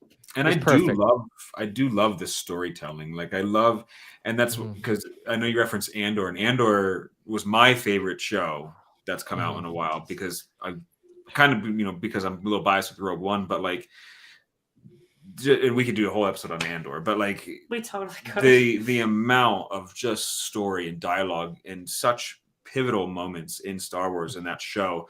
Anybody that's like, oh, that was terrible, it's too slow, I'm just like, you just didn't listen. You didn't hear it. You didn't see. Flex. I still haven't seen Andor. What? Oh, Nelda. Well, you get something to look forward to. It's like watch party. I know. Every time that I'm getting ready to like be like, okay, today I'm gonna watch it. I'm gonna turn off my phone. I'm not gonna have anybody interrupt me. I get home from work on a Friday and I just like lay in bed. I'm like, out. Well, I won't say anything to spoil it, but it is a very slow. Oh no, people have already spoiled it for me. It's a very slow burn, but it's important. But it's grown up, and it needed that. It's the beginning of a rebellion. It's not going to happen overnight, but like I love that amount of storytelling in it, which is what I felt with this episode too, and Mando. Just that slow monotone, because they're setting the tone for that. It's his life is monotone in this now. He's sitting in a cubicle. It's not like the exciting cloning and medical experimentation and all the stuff that they had before. Now it's just like, now you're gonna sit at a desk and you do this thing, and this is what we do here now. So to get that feeling, I see what they're trying to do for sure. I was just hype on what they left us with last time. Like Hondo Tanaka appearance for it's better than Thrawn appearance. I know everybody keeps saying that they want to see Hondo. You see, well, go to Galaxy's. Yeah, go to the Star Cruiser. Yeah. So, all right. So let's talk a little bit about like collectibles, and then we're definitely going to talk about TJ's TikTok. channel, our page, and then we're going to talk about Paul's Instagram and his tattoo work. So let me pull it up. There was some, and obviously Paul, you collect Hot Toys as well. But yeah, both do. well, really quick, let's talk about this is going to be real quick. We'll definitely talk about the newest release by Sideshow, and this is the Mythos Yoda. I gotta go up to the screen because I can't see that good. Oh, let me zoom up on it real quick. How big is that going to be? It shouldn't be too big. I mean, Yoda's kind of small, but like, yeah, it's quarter scale. I wish I had my wallet. I would tap the screen right now. Yeah. So I'm assuming TJ likes it. I love that. Yeah, it's so bad. It's a if that's the actual base that it comes with, it's so badass. And I hope the lightsaber lights up. Actually, to be honest, they were saying that this actually pairs up with the Mythos Vader. The size? Like the whole fight. Like he's because the base. Because he looks like the base and the base. If you look at the base, wow. And like the fire, it's very similar to the Vader one. Yeah. The Mythos Vader. So they're saying that like Yoda is actually fighting Vader. No. That would have been a good fight to watch. But that's the beauty about Mythos, right? Like, I'll pull up the Mythos Vader from Sideshow. So you look at similarities. Obviously, they haven't fully revealed it yet. They kind of teased us with this picture. But what's your thoughts? Like, do you guys collect the Mythos line or? So this is one of my favorite statues or collectables. Let me zoom in. Which one? It's the Ventress one. Yeah, I love it. I actually talked to the sculptor, Brian Kucharek, and the Kucharek brother. Really? Yeah, dear, he's amazing. Like his mind, he's like been in the statue community for a very long time. And honestly, like I kind of had a feeling about the Mythos Vader for a little bit, because I'm like, yo, dude, what's up next? He's like, well, I got a couple things in the works, but I think you'll like the next one. I absolutely think you're gonna like the next one. I'm like, dude, that's fucking Vader. Like, does it rhyme with Vader or? Yeah. Oh well, but like, yeah, he's like. I'm assuming he sculpted this too, because if he sculpted the Vader, he probably sculpted this. If they go hand in hand, it looks so. So That's me. Hold on, let me. OnlyFans. I'm OnlyFans. Sorry about that, guys. That's only for yeah. I have a separate Facebook. He likes to dress up in a Jar Jar onesie and that's his OnlyFans. It's only feet. Only feet. So here it is. This one. I have that. That's my pickup. By the way, that's my pickup this week. Yeah, but do you see like how like if you put them side by side, like how well they could pair up? Yeah. Because who the hell is he force pushing? He's not force pushing air. He's force pushing someone. A good friend of ours has this one. We don't have this one yet, but a good friend of ours does have this one. And I've used it. I used it as reference photos for a tattoo that I did. I went over to his house and we held up lightsabers and got good lighting, and I took some good clear shots of it and we used it. So this one is so sick. Yep. Yeah, and mind you, like he's been like working on this before the Kenobi show even came out. So like he had like a feeling maybe, or maybe he probably used the Rebels as a like a source material, like where Vader's helmet was broken by Ahsoka. So this is I can't wait to open it. I have it sitting in a box at work. I got it like 2 days ago, and I haven't opened it yet. In person yet? I've seen it in person. Okay. One of my best friends has it, so I went to his house and saw it. And I think that's the reason I haven't like hurried to open it, because I want to do an unboxing video for it. So I'm kind of waiting. Yeah, and Anthony's. By the way, shout out to there he is. Anthony's he's a usual frequent flyer on the podcast, and I call him the Seth Holocron. So because he knows like, everything. Yeah, like we're like, what's that? And then Anthony will be like, oh, that's blah blah blah blah. I'm like, oh, there's our Sith Holocron. He knows like a lot about Star Wars. So he's Oh my gosh, let me just Only feet. Sorry about only feet. That Anyway. reminds me, hey, I have a really quick question, and this is like to do with the not last episode of Mando, but the one before. Do you think that they used the weapon that Sabine created because it's the only thing we know to destroy Beskar at all? So remember how he picks up a helmet? I'm always curious to hear what people think about that because like that's the only weapon we know, and it's another tie to Rebels that might be in this. Yeah, because that helmet was like ruined. Yeah. Do you know what I'm saying? Do you remember that part? So I was always curious to hear if people think it's like gonna bring Sabine in like another part of like Ahsoka is gonna come in there, but sorry. I feel we are gonna be I feel like we are gonna be seeing Sabine in Mandalorian. That'd be awesome. She has to show up. It might be brief, but I think she will. Yeah. She might even show up with Ahsoka. Even if it's just like a glimpse of her painted, like graffiti painted helmet. Like... so cool. Sorry, it just popped into my head and I had to ask, but no, trust. I'm like that too. I'm like, oh yeah, but yeah. So do you think this is the Senate seat from Coruscant? Like, I don't know. Like There's what he's jumping off of. How they sit on those floating. They were circular, right? Yeah, that's what it reminds me of. That's interesting. I wonder what that. Yeah, that's interesting. Because they pay attention to their bases. Yeah, I don't think the saber's gonna light up. It looks like a look. It's glass. So is it like a glass from a TIE fighter? Oh yeah, yeah. Right. See, do you see the broken glass? I didn't notice the glass, eh? Yeah, because you could see the metal. Yeah, that looks like TIE fighter. That could be the front of a TIE fighter, maybe from the inside. That's the inside looking out of a TIE fighter. Like the metal, like yeah. I didn't. Anthony says he thinks it's a Senate pod. Yeah, that's what I thought it was, but PJ's right.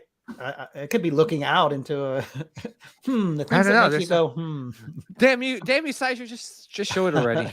Are anyone getting this or? I mean, sure. Yeah, why not? I would. We just pre-ordered the probe droid. Yeah, I also have this weird obsession with probe droids. I'm like so light side, but I think probe droids are cute. I don't know why. I just think they're every awesome. time they come on screen, she goes, like, they're just so cute. I just like I don't know. It's super strange. Probe droid. Yeah. I forgot. Yeah. Yeah. I have a baby probe droid. Baby probe. That's awesome. Hold on, I have him somewhere here. My life goal to have a full-size one. Yeah. I'm getting the sideshow version. So yeah. That's what I think that's what we want. That's so cute, baby. So cute. Is that the Black Series? No, this is from it was like a Hasbro toy. Oh, okay. Oh, that's awesome. But it was that so cute. Looks really good though. Yeah. Really. One of my friends was gonna try to help me like install like a little like red LED lights and then try to put white lighting here just to make them glow because I have them right next to Vader's bus. So, yeah, Hasbro comes out with some bangers. Yeah. Yeah. What's up, Sean Miller? He says it could also be Yoda's Jedi Starfighter from Clone Wars. Yoda looks young here. Ooh, that's true. Yeah. Good call, Sean. Yeah. Yeah. That. Yeah. I hope they do a Ahsoka mythos. Oh, that'd be badass. That was still like hotcake. They've come out with a bunch of Ahsokas already, I feel though. Mm-hmm. You know, but not mythos, but they already have the one with her and her owl, and then they have her in the mall diorama. And the one that Nilda's get next week. Oh my god. I won't buy it until after MegaCon because I already have the Rosario Dawson hot toy Ahsoka coming. I have the Clone Wars cartoonish looking Ahsoka coming as well. Yeah. So yeah, I'm a big Ahsoka fanatic. That's awesome. We have the one with Rex. Yeah, we have the one with it's like the little ones. They're like this big with her and Rex that go back to back, and it creates that circle. Oh yeah. Is that General Giant?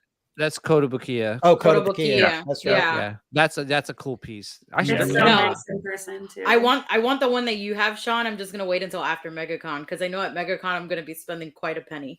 yeah, probably. Yeah. I between like the whole thing with Rosario, then I'm also gonna be meeting like 4 other celebrities. So I'm like, Yeah. Cha-ching. Yeah. All right. So here's the last collectible we're going to talk about, and this is the Hot Toys Luke Skywalker from the Mandalorian season 2. This looks phenomenal. yeah, It looks like digital Luke. It really does. Sean's gonna but buy better though. It's like deep fake Luke, but better. You know what I'm saying? Primus And- is negative.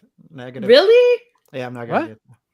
I said Sean was gonna buy it because he likes. Oh, I Luke. thought you said. I do, but I've got. I don't know how many Lukes. Like I have so many Lukes. This looks phenomenal. It looks good though. TJ and Paul, what do you guys think about this? I literally almost pre-ordered this for Paul for Christmas, and then he said we're not doing gifts. And it was the day before I was gonna get it. So, Dude, what are you doing? You sabotaged yourself, dude. Why'd you ruin your own gift, man? okay, and then this jerk says we're not doing gifts, and I was gonna get this, and then he got me the Kenobi set, like the whole legacy set of Oh, Saber. Oh my god! Oh, he's Is it winning. the one with He's the winning right now. with the Battle of the Heroes one with Anakin and Kenobi? Or No. No, I That's can not- show you after we talk about this, but it's, Sean it's- messaged me. He's like, you need a Ahsoka art. I'm like, Sean, message me. Yeah. but Yeah. it was so this good. looks good. Yeah, it does. Yeah. I love that piece. I I love that one. Now, does the deluxe come with the droid chopped up? I think so. Yes. He's going like this, and behind him, it's all Yeah. the droid all like man. Yeah, that's cool. Look at the face sculpt. It's so. This actually looks It so looks- much better than the one we saw from the show. Like they really de-aged, like I mean not de-aged them, like they de-aged Luke Yeah. here perfectly. Yeah, Yeah. he looks good. Well, that's like when we got the Kenobi one. The this one. with baby Luke. Oh yeah, The yeah. sculpt on that head. Or there, Mm-hmm. I'll get out of the way again. This one right here. Oh yeah.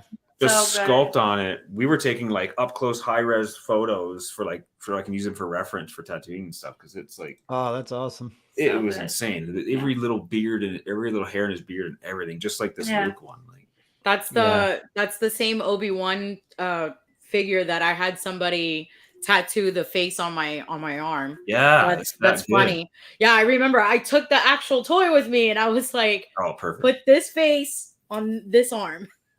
Look at Doesn't- this, and you could actually stand this up too. By the way, That's Doesn't so this one have cool. movable eyes too? Isn't that Y- something yeah. we're doing now? yeah, Yeah. the purse, yeah. Yep. Yeah, Yeah, I the don't know, movable guys. eyes kind of like creep me out. I've done it with the Ahsoka in the mall, and I'm just like, don't look at me. Like, don't look at me. You're creeping me out.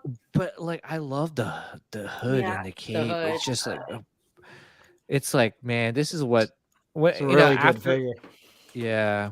I think I might pick this up. You know, I'm like semi out of Hot Toys, but I'll Okay, make great. exceptions. Yeah. I'll make some exceptions, but this is definitely an exception. Like this is beautiful. I do Yeah, love that looks one. good. I've been saying I want that one too. Like It looks every good. time I see it, I'm like, oh, I want that one. Yeah. You almost got it, but, Yeah, but you then you didn't. didn't. Someone come, You ruined Paul. your own surprise, Paul. She got a Christmas present, Well, and I didn't. Paul. Whenever Do my that. When he goes to MegaCon, buy it for him. Yeah, no, Paul- he gets to go to MegaCon, so he can. That's buy his it there. gift. Yeah. yeah, I was gonna say, Paul, like, for me, whenever my wife's like, "Oh, I'll buy it," I'm like, "Okay, sure." Well, I You didn't know? know she was gonna buy it. I'm like, "This is the move Oh I shit. do, the Mando spin move." That's how I celebrate. Yeah. Like, yeah, I got another hot toy.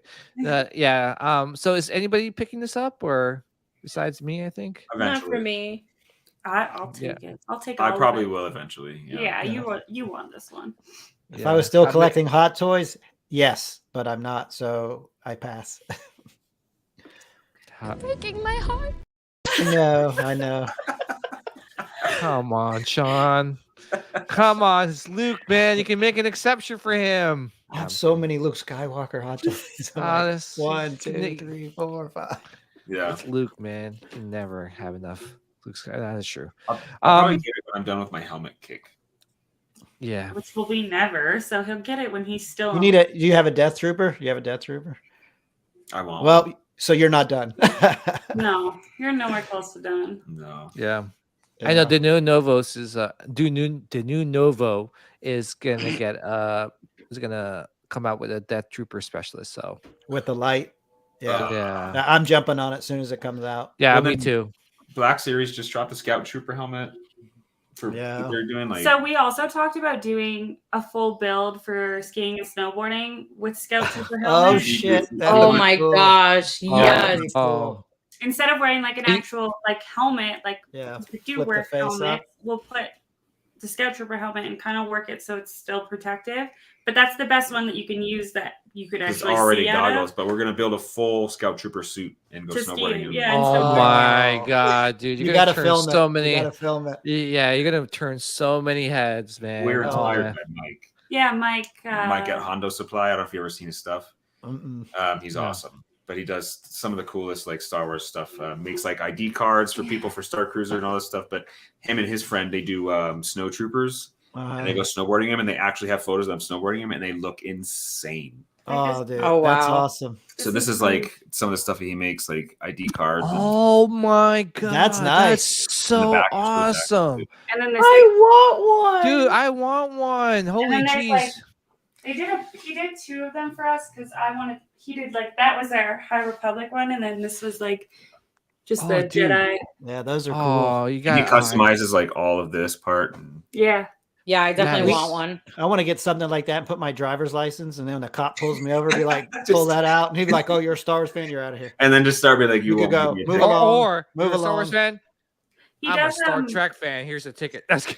Oh, he He could be knows like, that- "This is my multi-pass." Well, he'll be Multi-pass. he'll be pulling me over. He'll be reading my plates in Kenobi one, because that's what my license plate is, and I'm like, But he puts And he's a Darth Vader fan. Oh, ticket. oh, we had a repair guy at work the other day, and then he's like, yeah, that guy's truck out there. He goes, something's wrong. He's got an Imperial logo on the window and a Kenobi license plate. I was like, yeah, that's mine. I was like, He's I'm like, what? torn. I'm torn. Yeah. It's like I'm good, but I want to be bad.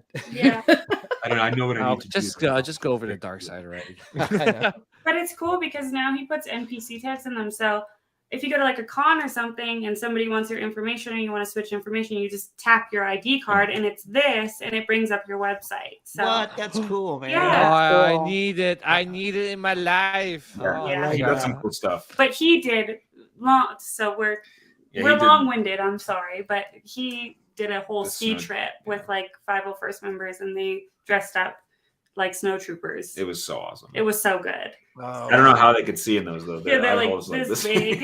I love it. It's Yeah. like super small. You're like, what the heck? So all we're right. like, we want to do that. Yeah. Yeah. All right. So let's get to know TJ. Oh, And- now. Oh, should we? Oh yeah, shall we? Let's do it. Oh, yeah. So anyway, yes. Can you So I'm tell just like, everyone your I'm just learning. I've kind of just gotten so obsessed with lightsaber spinning lately. So there's some people who are really amazing on TikTok, and it totally inspired me to just be a Jedi. So it actually started last year.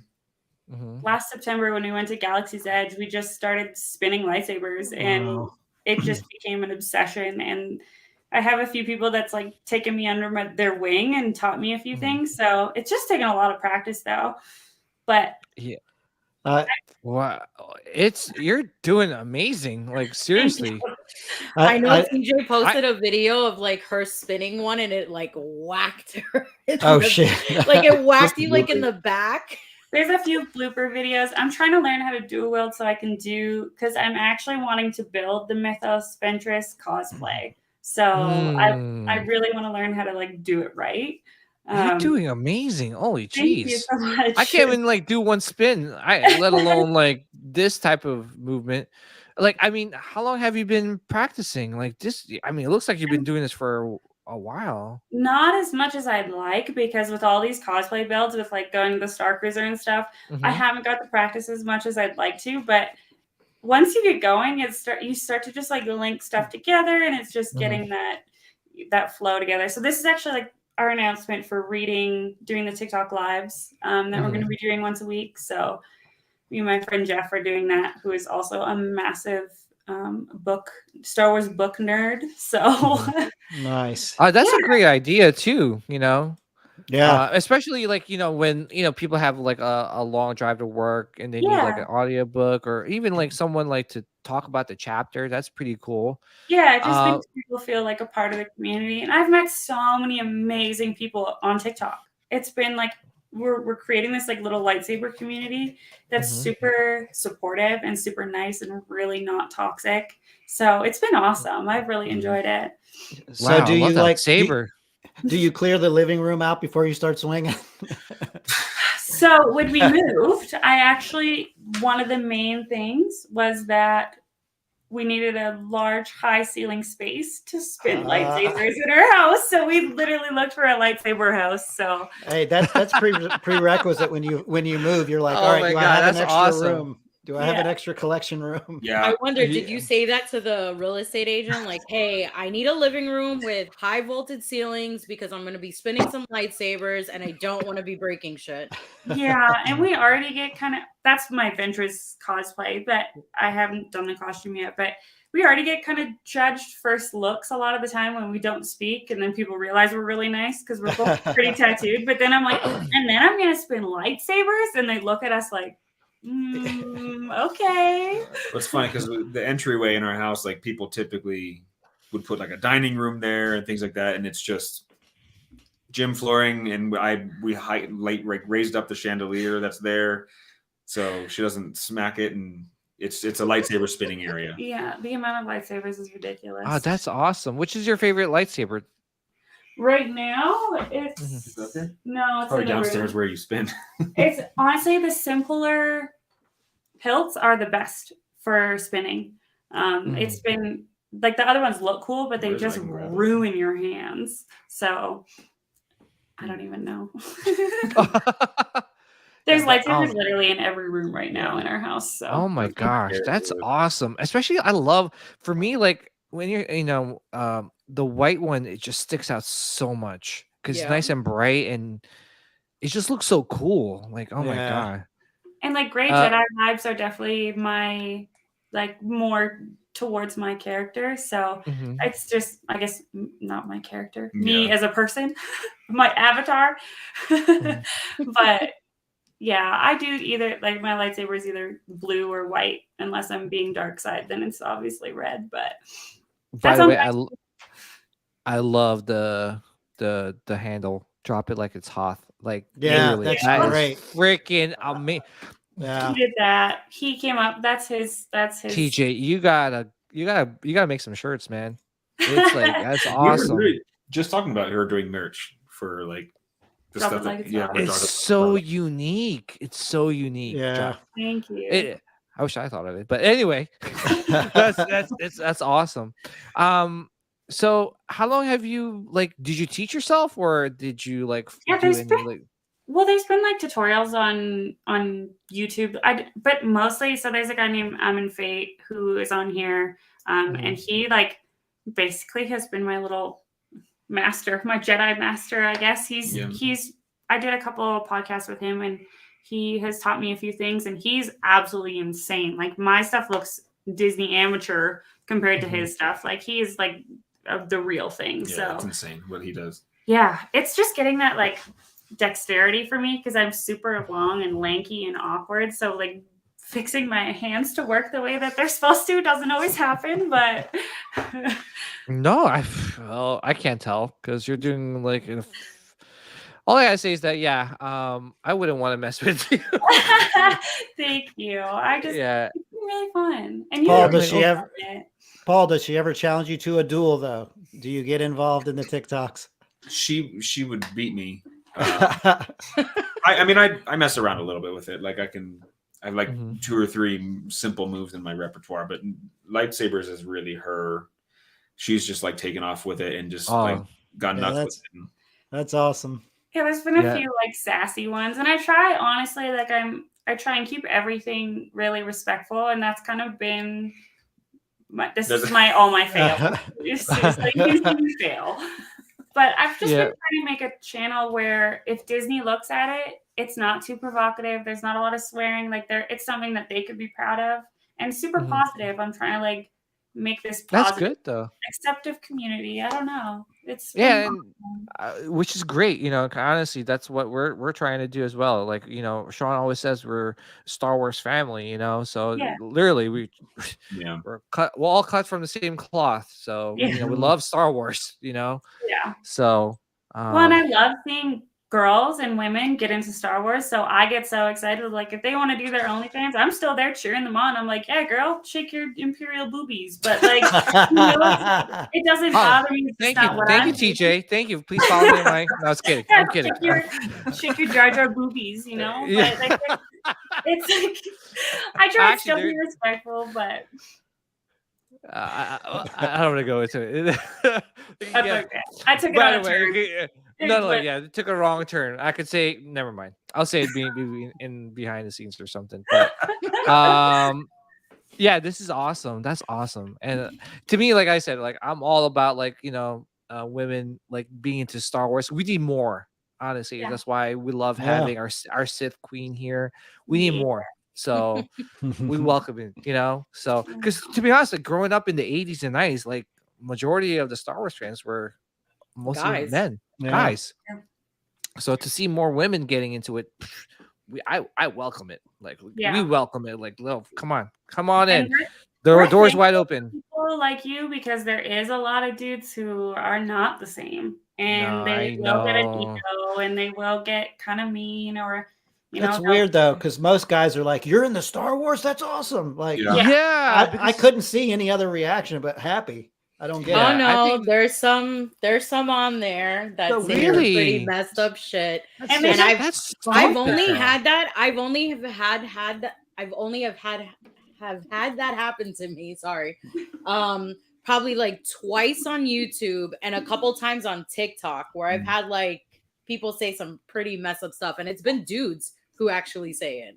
Yeah, they're idiots. A lot of it's just they accuse you of like, oh, you only like it because it's cool now. Yeah. Oh my God, really? Yeah. Are you just trying to do it so you can have some content? Why the hell did I spend hundreds of dollars on all this crap? Why do you know a lot of? Why do you even watch the shows? Like, really? Come on. I have it tattooed. I have the Zephyr tattooed on my arm. Like I have my whole body tattooed in Star Wars stuff.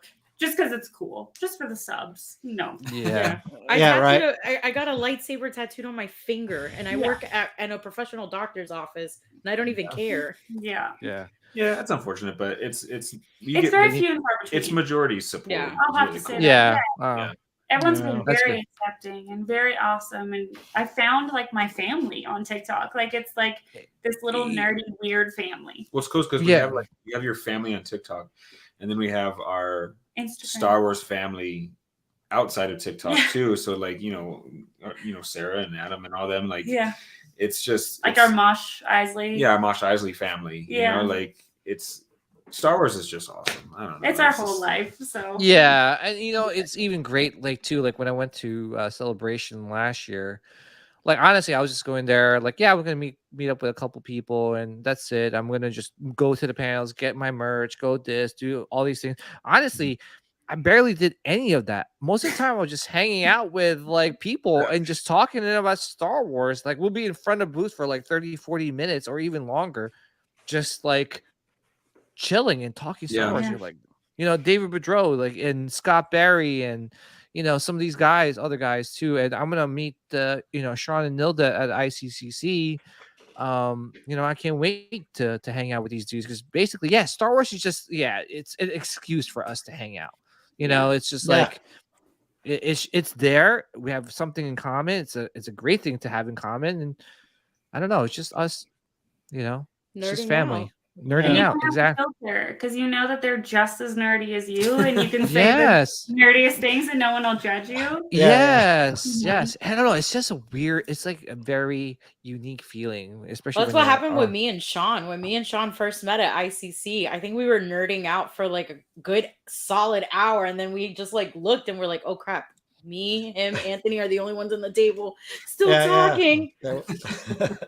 Yeah, it's so awesome. So because we can like we're doing Star Wars stuff, but it's separate, but it also goes together. Yeah. So it's like even with his career, it's like Star Wars has taken off in your career It's too. been everything. Yeah. Which we're going to talk about in a second. But before we move on to Paul, TJ, everyone can find you at on TikTok. Yeah. And I dropped the link in the chat, and it's drop it like it's hot. I love it. Drop it like it's hot. Drop it like it's hot. Is there any other handles? Are you on any other social media platforms? Not that I really use. I'm trying to get my YouTube. Like, I really just have shorts up there right now, but it's this exact same handle. So, but everything's linked in my TikTok. So TikTok's pretty much where I hang out most of the time. So awesome. I feel like we do need to come up with a shirt where it's like Snoop Dogg in that position, or like he's dressed, or like he's dressed in like I'm telling you, like he's dressed in so much. like in the costume play, but it's Snoop Dogg's face, and then it just says like "drop it like it's hot." Oh yeah, that would be awesome. Oh, there's so much. There's so much. That's an awesome name. Just like ice grills, like got a lightsaber. Yes. All right, so let's talk about Paul now. Paul, by the way, I'll send the link to everybody in the chat.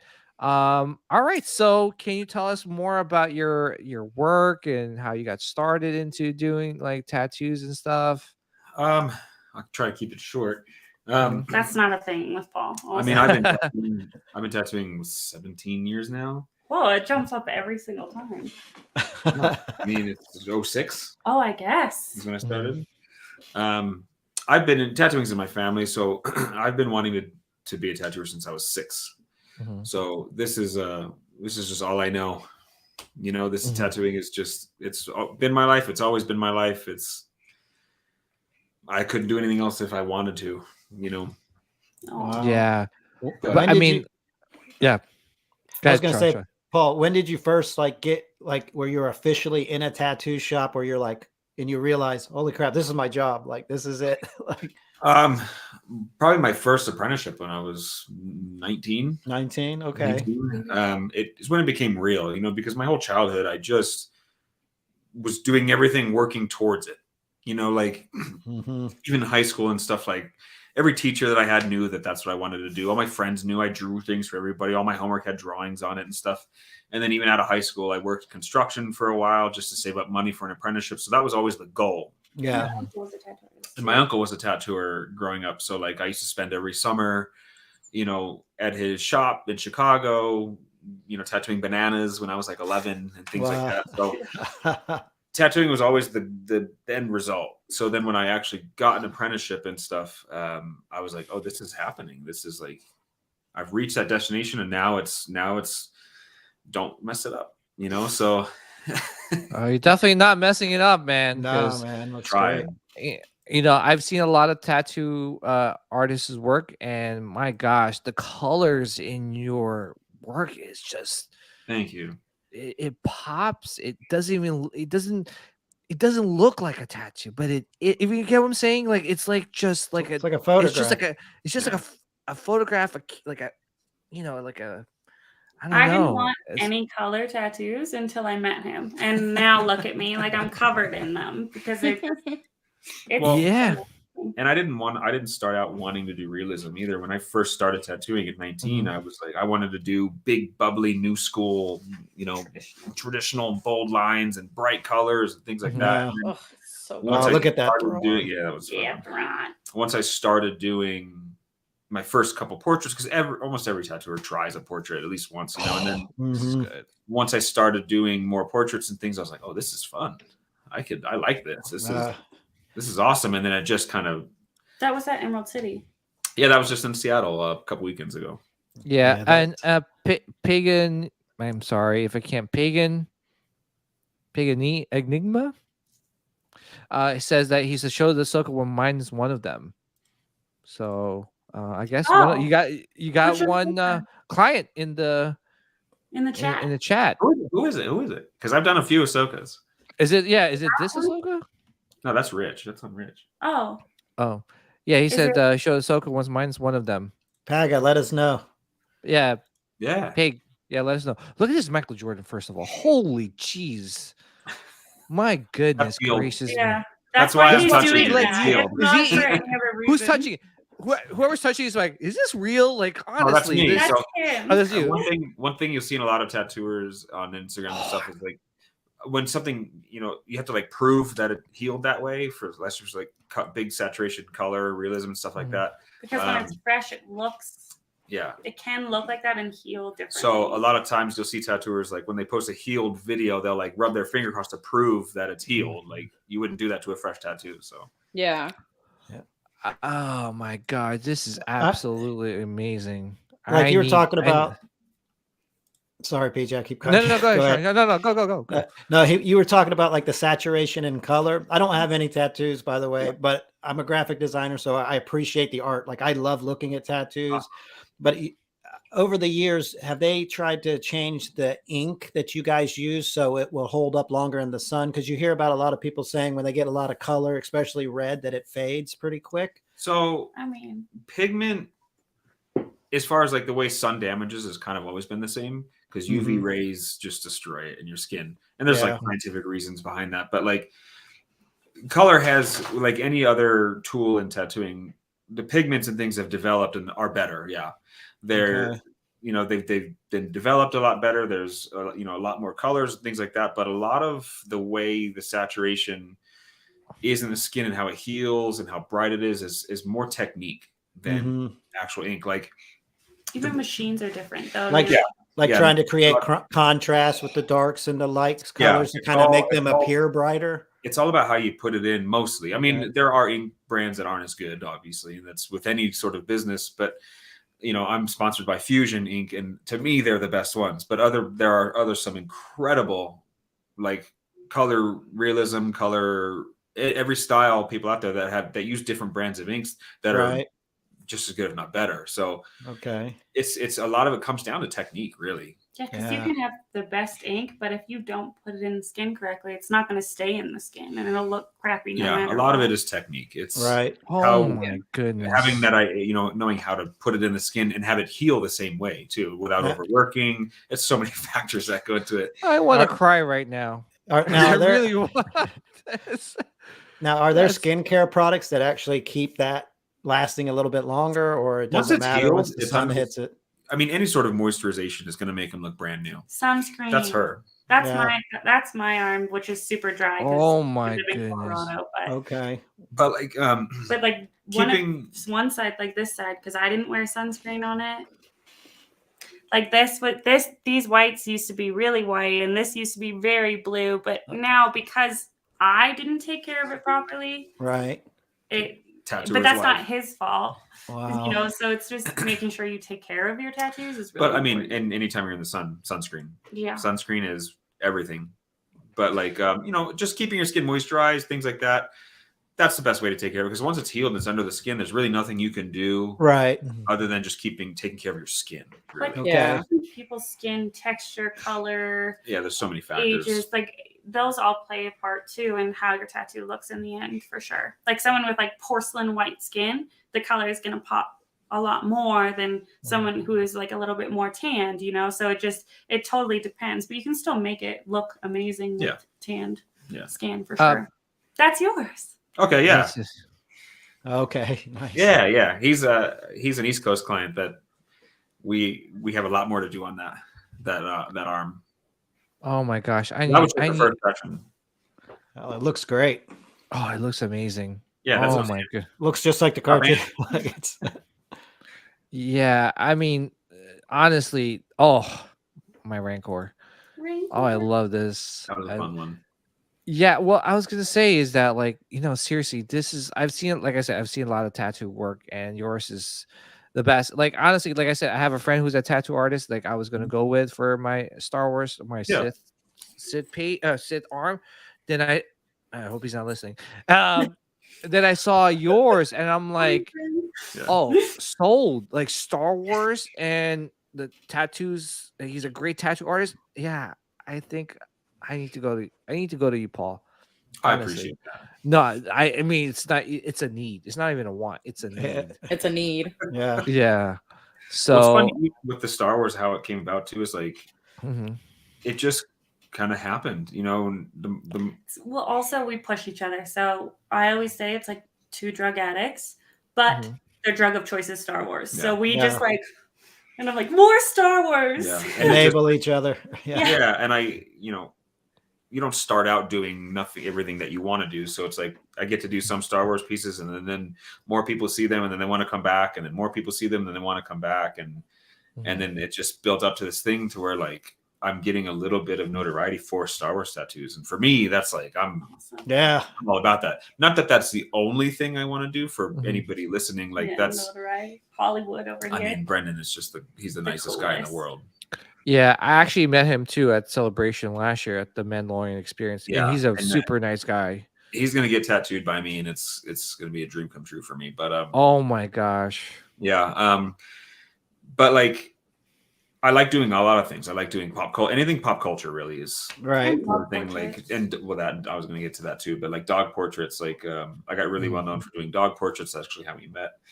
But pop culture, movies, comics, Star Wars, music, dog portraits. That's like kind of everything I get to love to get to do. But Star Wars is just as always like always take precedent. Someone's like, I want a Star Wars tattoo. I'm like, it doesn't matter what it is, I'll do it. Like, so who's your favorite character to tattoo? It's funny because I do so many malls. I can tell. I was just about to say that you when I looked at your page, I saw like mall. That's the reason I asked, because I saw all the malls. Is someone considering one? So it's funny because I also tattoo with a group called Ink Fusion Empire, and that's who I tattoo with at these Comic Cons. Who I tattooed with at Seattle, and then I'm tattooing with them again in MegaCon. And it's just a whole collective of a bunch of us nerds and doing nerd tattoos, and it's just like the coolest group of people. But the only tattoo group that's affiliated with and they're Lucasfilms licensed, they're Marvel licensed. Nice. So Paul, you are going to be tattooing at MegaCon. Yep. I might run to you when Rosario signs my leg and go run to you. Yeah, we'll do it. But it's funny because just coincidentally, I ended up doing like 2 mall portraits in Seattle. So they nicknamed me Paul Mall. Paul Mall. Cigarettes. Yeah. Well, I was gonna. Yeah. Mall's one of my favorites to tattoo, just because I've done so many of them that I love getting to find reference for and all these things. But like, I don't know if I have a favorite because there's still so many that I want to tattoo. Right. Well, you got another client in the chat. He says that's my mall tattoo. I'm wondering which one? What? Let us know, DW. Oh, okay, there you go. Yep. Yeah, that was fun. We're gonna finish that. He's gonna come out to Colorado, and we're gonna finish that. BMX Jedi said, "Will you be at ICCC?" I won't. Not this year. That is a great convention, and I do want to do that one next year for sure. Is there any more conventions that you're doing this year, or? So I'm doing MegaCon, and then we have Star Cruiser. Then we have Star Cruiser, and we're going on vacation. And then I might be doing the Denver Tattoo Convention this summer. It's not set in stone yet. I'm still. But that's not a Comic-Con. There's not a Comic-Con. It's just a tattoo convention. And then guest spotting back in on the East Coast. So I think that's the rest of the conventions this year. But next year it's, with the Ink Fusion Empire guys, like you want to be doing conventions, at least a couple every year with them. You know what I mean? So right. But that Darth Vader, or that mall, I mean, that you want to have up right now, why it ends so weird on the bottom is because he's holding a floating like Sith holocron. Oh, okay. He's gonna come back, and hence the triangle. Yeah. That you see, you know what I mean? Yeah. So we're gonna come back, or he's gonna come back, and we're gonna finish that. Oh, that's cool. Well, I was going to ask you, because you say you tattoo in quite a few cons. How long would a session be? Like, say if I'm like I see that you're tattooing in a convention, I'm like, man, I need to go to Paul right now. Yeah. Like, would I be able to finish a tattoo? Depends.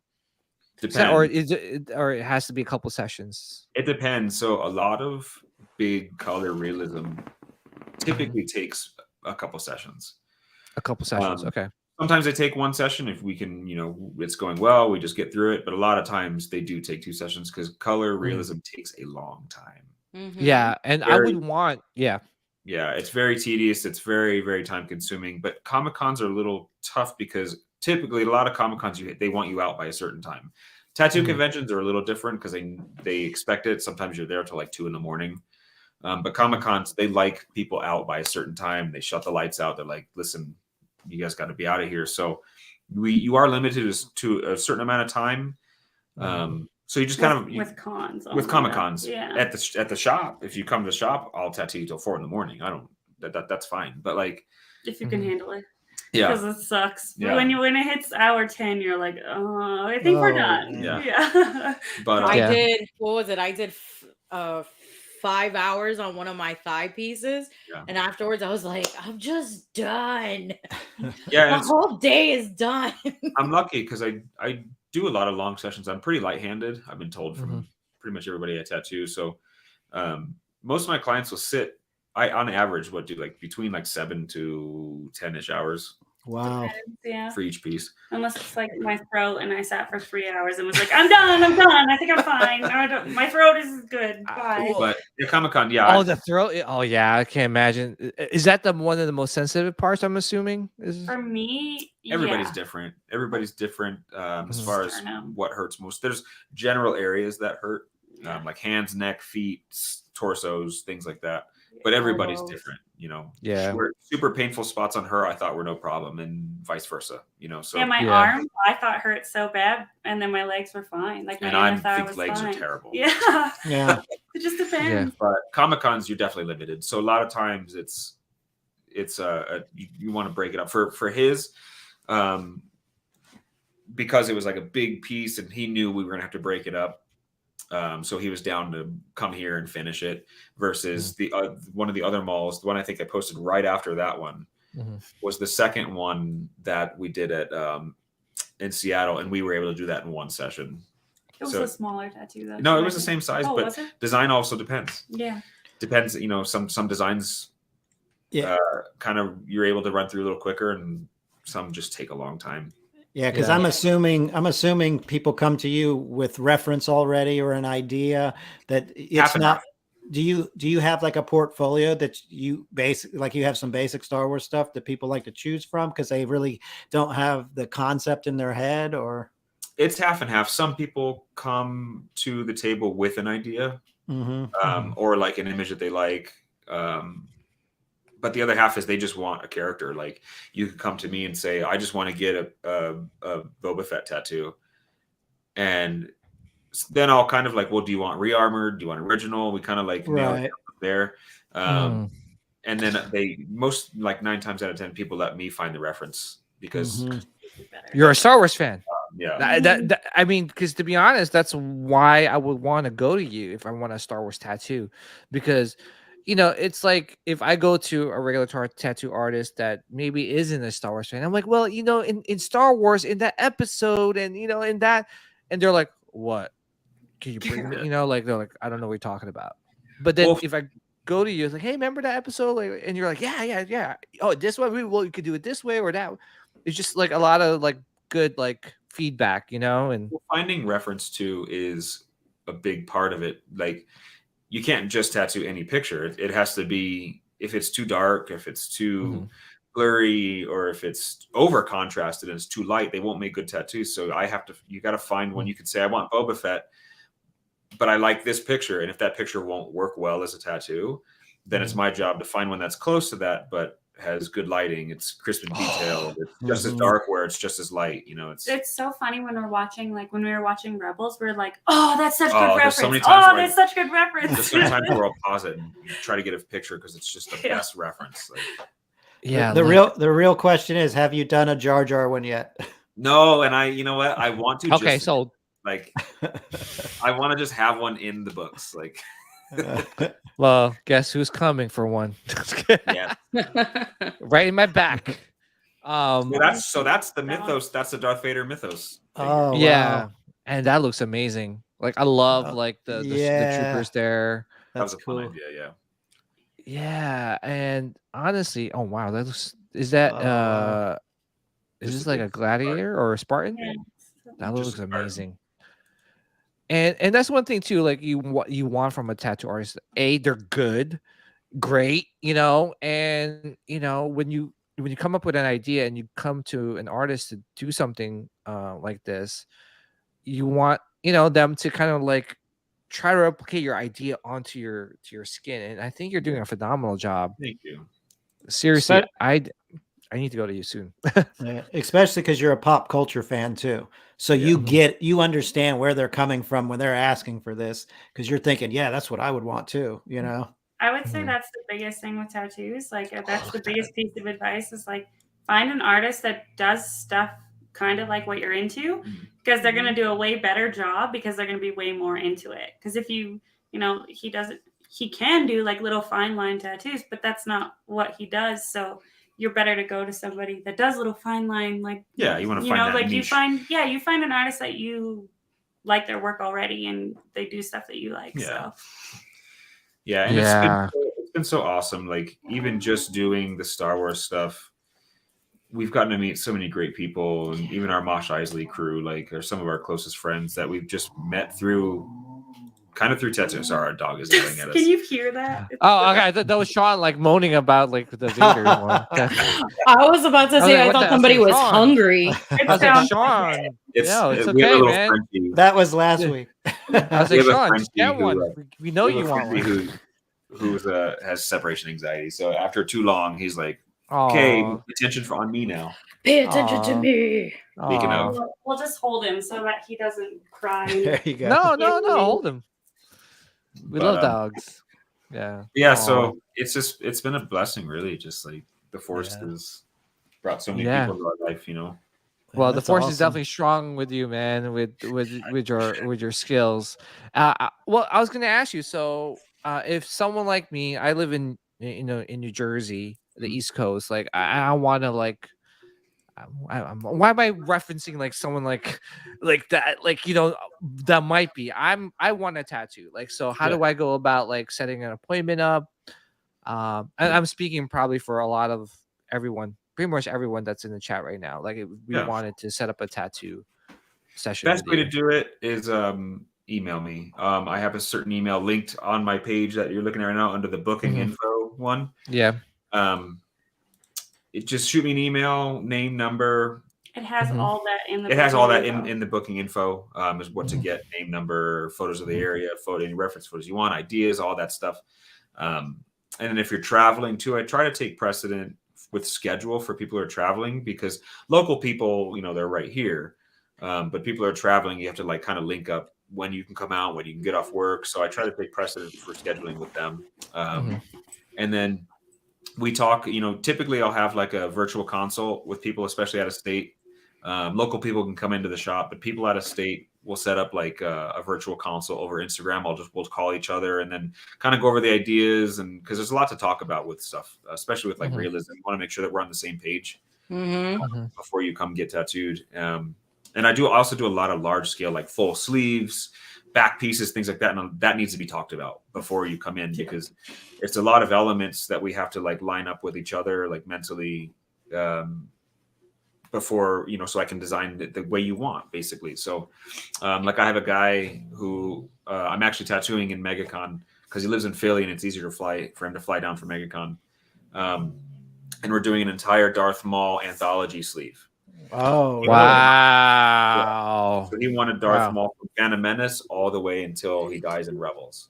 Guys, I'll be passing by his booth. I'm pretty sure with Paul's permission, he'll let me record some stuff if the other people are fine with it, and I'll show it to you guys. Nice. Thursday and Friday. So, but even with that, so he wanted a whole sleeve, and he had something designed that was cool, but wouldn't work as well as a tattoo, because a lot of people, they don't, that's my job, is to know what will work and what won't work. Yeah, that's awesome. In a couple years too. Yeah, longevity is a big deal for me, because a lot of color realism artists get a lot of scrutiny for like, oh, it's not going to heal over, it's not going to last over time, and it's going to turn into a mush. That's true in a lot of ways for people who don't set their tattoos up to last. So when I do a color realism piece and things, I always try to take into account how it's going to look over the years. Because a lot of artists will do great no, I shouldn't say a lot, but there's some artists out there who will do a tattoo that looks great right after to take a picture for social media, and then they don't really care what happens to it after that. So that's a big thing. I try to keep that into account for sure. But so we had a consult, went over the sleeve. I told him what will work, what won't work. Kind of changed a couple things to where he liked it, and it would work well as a tattoo. And then now it's like I'm super pumped on it, which was the Phantom Menace mall that you saw in the pictures, like the basic shot. And then he's also the one with the little tiny Duel of Fates. Oh, yeah. Around him. Yeah, the video, I'm pointing at the screen like everybody can see it. This one? If you go to the left of that one. Is it upper left? Upper left, yeah. Upper left? I'm sorry. Oh, go up There. somewhere?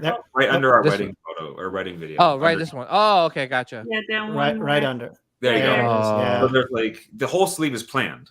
So we have like the little Duel of Fates, and then his. Oh wow, portrait. that's cool. Wow, That looks sick. awesome. Things end the way they need to because we're adding on to it as we go up. But it's then we're gonna have Kenobi and Dude, that's sick. Qui-Gon as Qui-Gon's dying, and then we're gonna have Clone Wars stuff all the way up to Rebels. So wow. But we had Just- that initial consult to kind of go over it, make Right. sure he's on the same page, kind of give me a little bit of freedom too, because that's also kind of important when people are planning big pieces, or you kind of got to give the artist a little bit of free reign to pick the right photo, this and that, and I will always have your best interest in mind as far as what you want, but also what could be tattooed.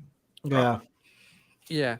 And I think that's why, for me, that's very important as a Star Wars fan, because you don't want any I mean, yes, they do great work, but like you said, if they can't, someone can throw ideas at you, but then like you say, it won't translate well once it's tattooed on your skin. But that's Right. your job to help us, the clients, to come to you and rely on you to make the best decision for us, because everyone's skin's different, right? I'm assuming. Yeah.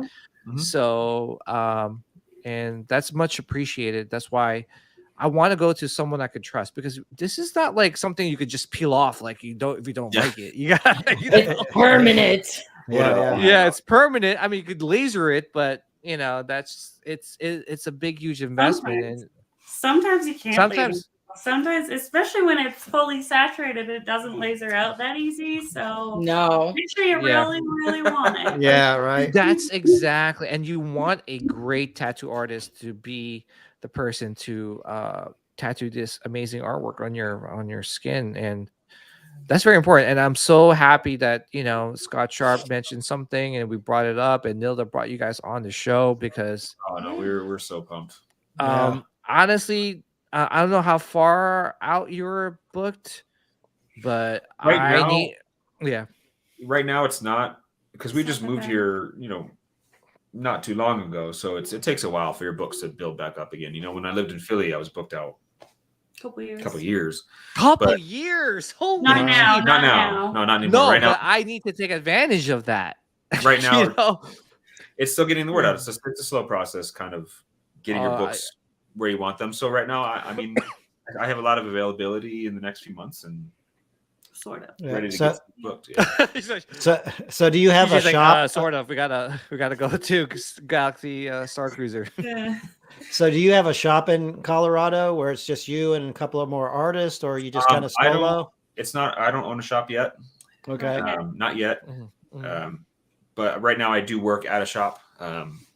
But it's in the works. It's in the works. There's always, there's plans for opening our own thing, Right. Well, so much going on, of course. There's a million things. So you're just add another thing on top of that. That sounds great. Yeah, we got it. No problem. Yeah. Well, I was gonna say, if I wanted to book something and I was gonna fly out to Colorado, is that something for me, do I go to your shop where you're working out, or can we do it from your house? What do you? A lot of people that everything's only in the shop. Yeah. Only in the shop. Okay. Only with tattoo out of the shop, other than Comic-Cons and things like that. Tattoo conventions, but it's always in the shop. And I do have a lot of clients that travel, so we've come down with we got a good system of working with people who travel, and it's pretty easy. Yeah. And where in Colorado, if you don't mind me asking? What town? Colorado Springs. I'm sorry. Colorado Springs. Okay, all right. Yeah. No, like because you know what? South of Denver. Yeah. Yeah. Okay. No, the reason why is because if I was going to go out there, I'm sure my wife is going to be like, "Oh, well, let's make a trip out of it," and then I'm like, "All right, well, you do your thing, and then I'll, It's beautiful here, so it's definitely a nice place to visit. Yeah, for sure. There's a lot of cool stuff to do out here. Yeah.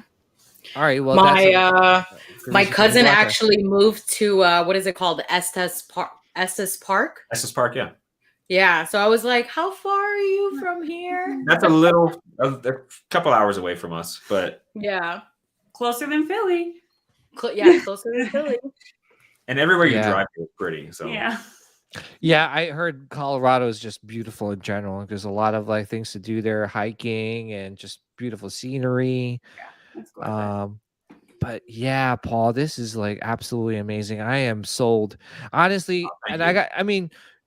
It works out good for me because like you don't have a 2-year wait. I'm like, and then when it finally gets to me after 2 years, like, hey, remember me? He's like, oh yeah, what was that again? You wanted? No, I know, I was kidding, but like, yeah, no, I have to honestly do it this year. I got to take advantage of it. So you let me know. Yeah, and for the people also looking to book with Paul, I highly suggest you do it now, right before he does build up a wait list that is 2 years long. So, yeah, and I'm looking forward to it. And yeah, I'll definitely throw some ideas. And honestly, I've been telling Sean this and that I've always wanted a sleeve, and I'm so happy that we found you. So, and we definitely support you, and TJ do amazing work with your lightsaber skills. Like, absolutely, I appreciate you. Thank you. And her sewing.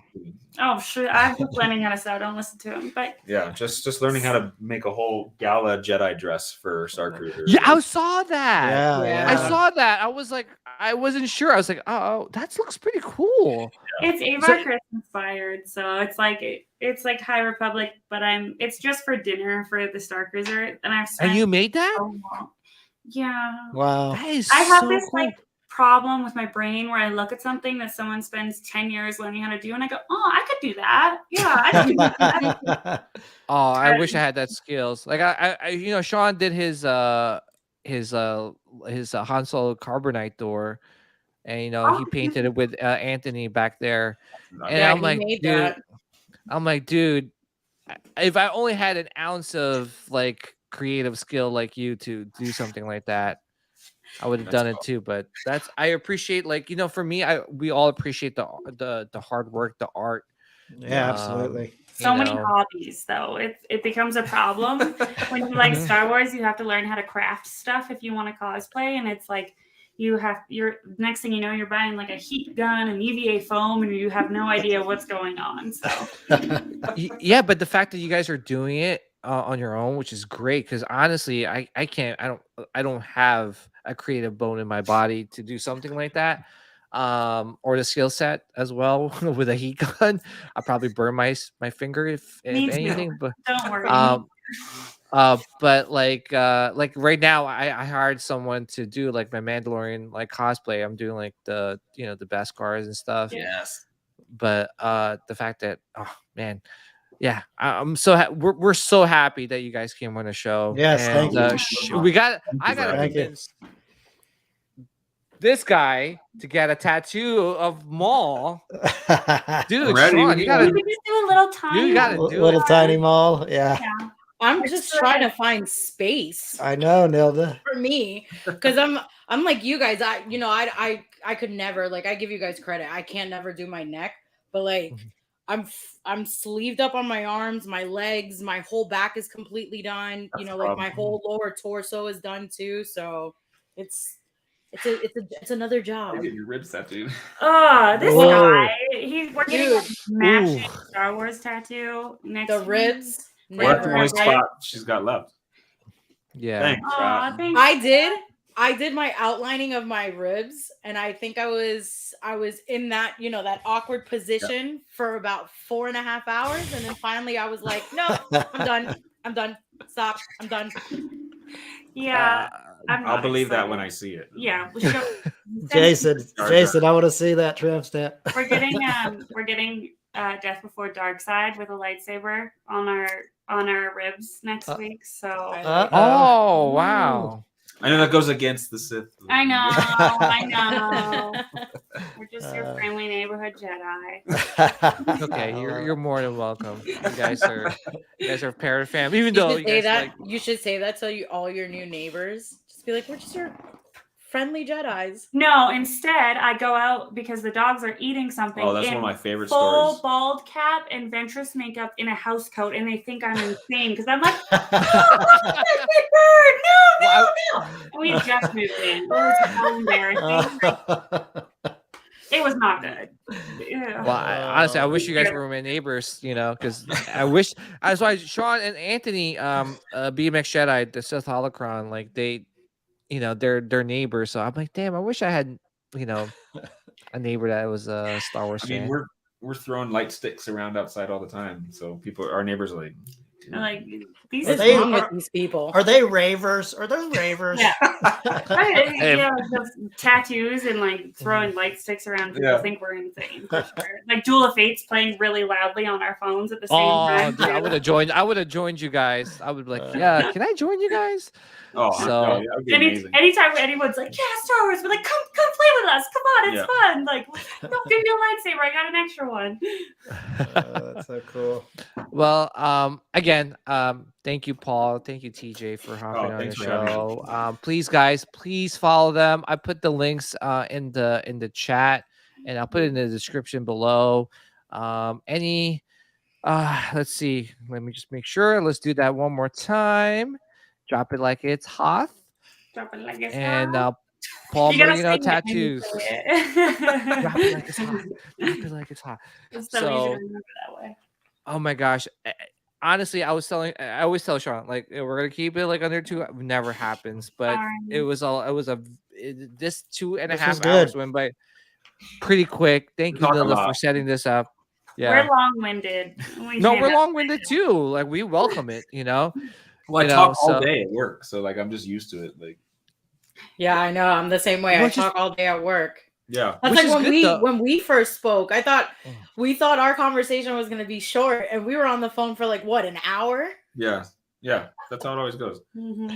Yeah, and the whole entire time we were like, both TJ and Paul were like, "Oh shit, we forgot. You have to work in the morning." They're like, "We won't keep you up any later." They're like, "It's fine. We know that you're in a different time zone." I'm like, "No, it's fine. Keep talking." Yeah. No, we had a lot of fun. Thank you so much for you're more than welcome. We got to have you back on again. Absolutely, anytime. Yeah. Nilda and Sean, another one in the books, and I'll leave you guys with this.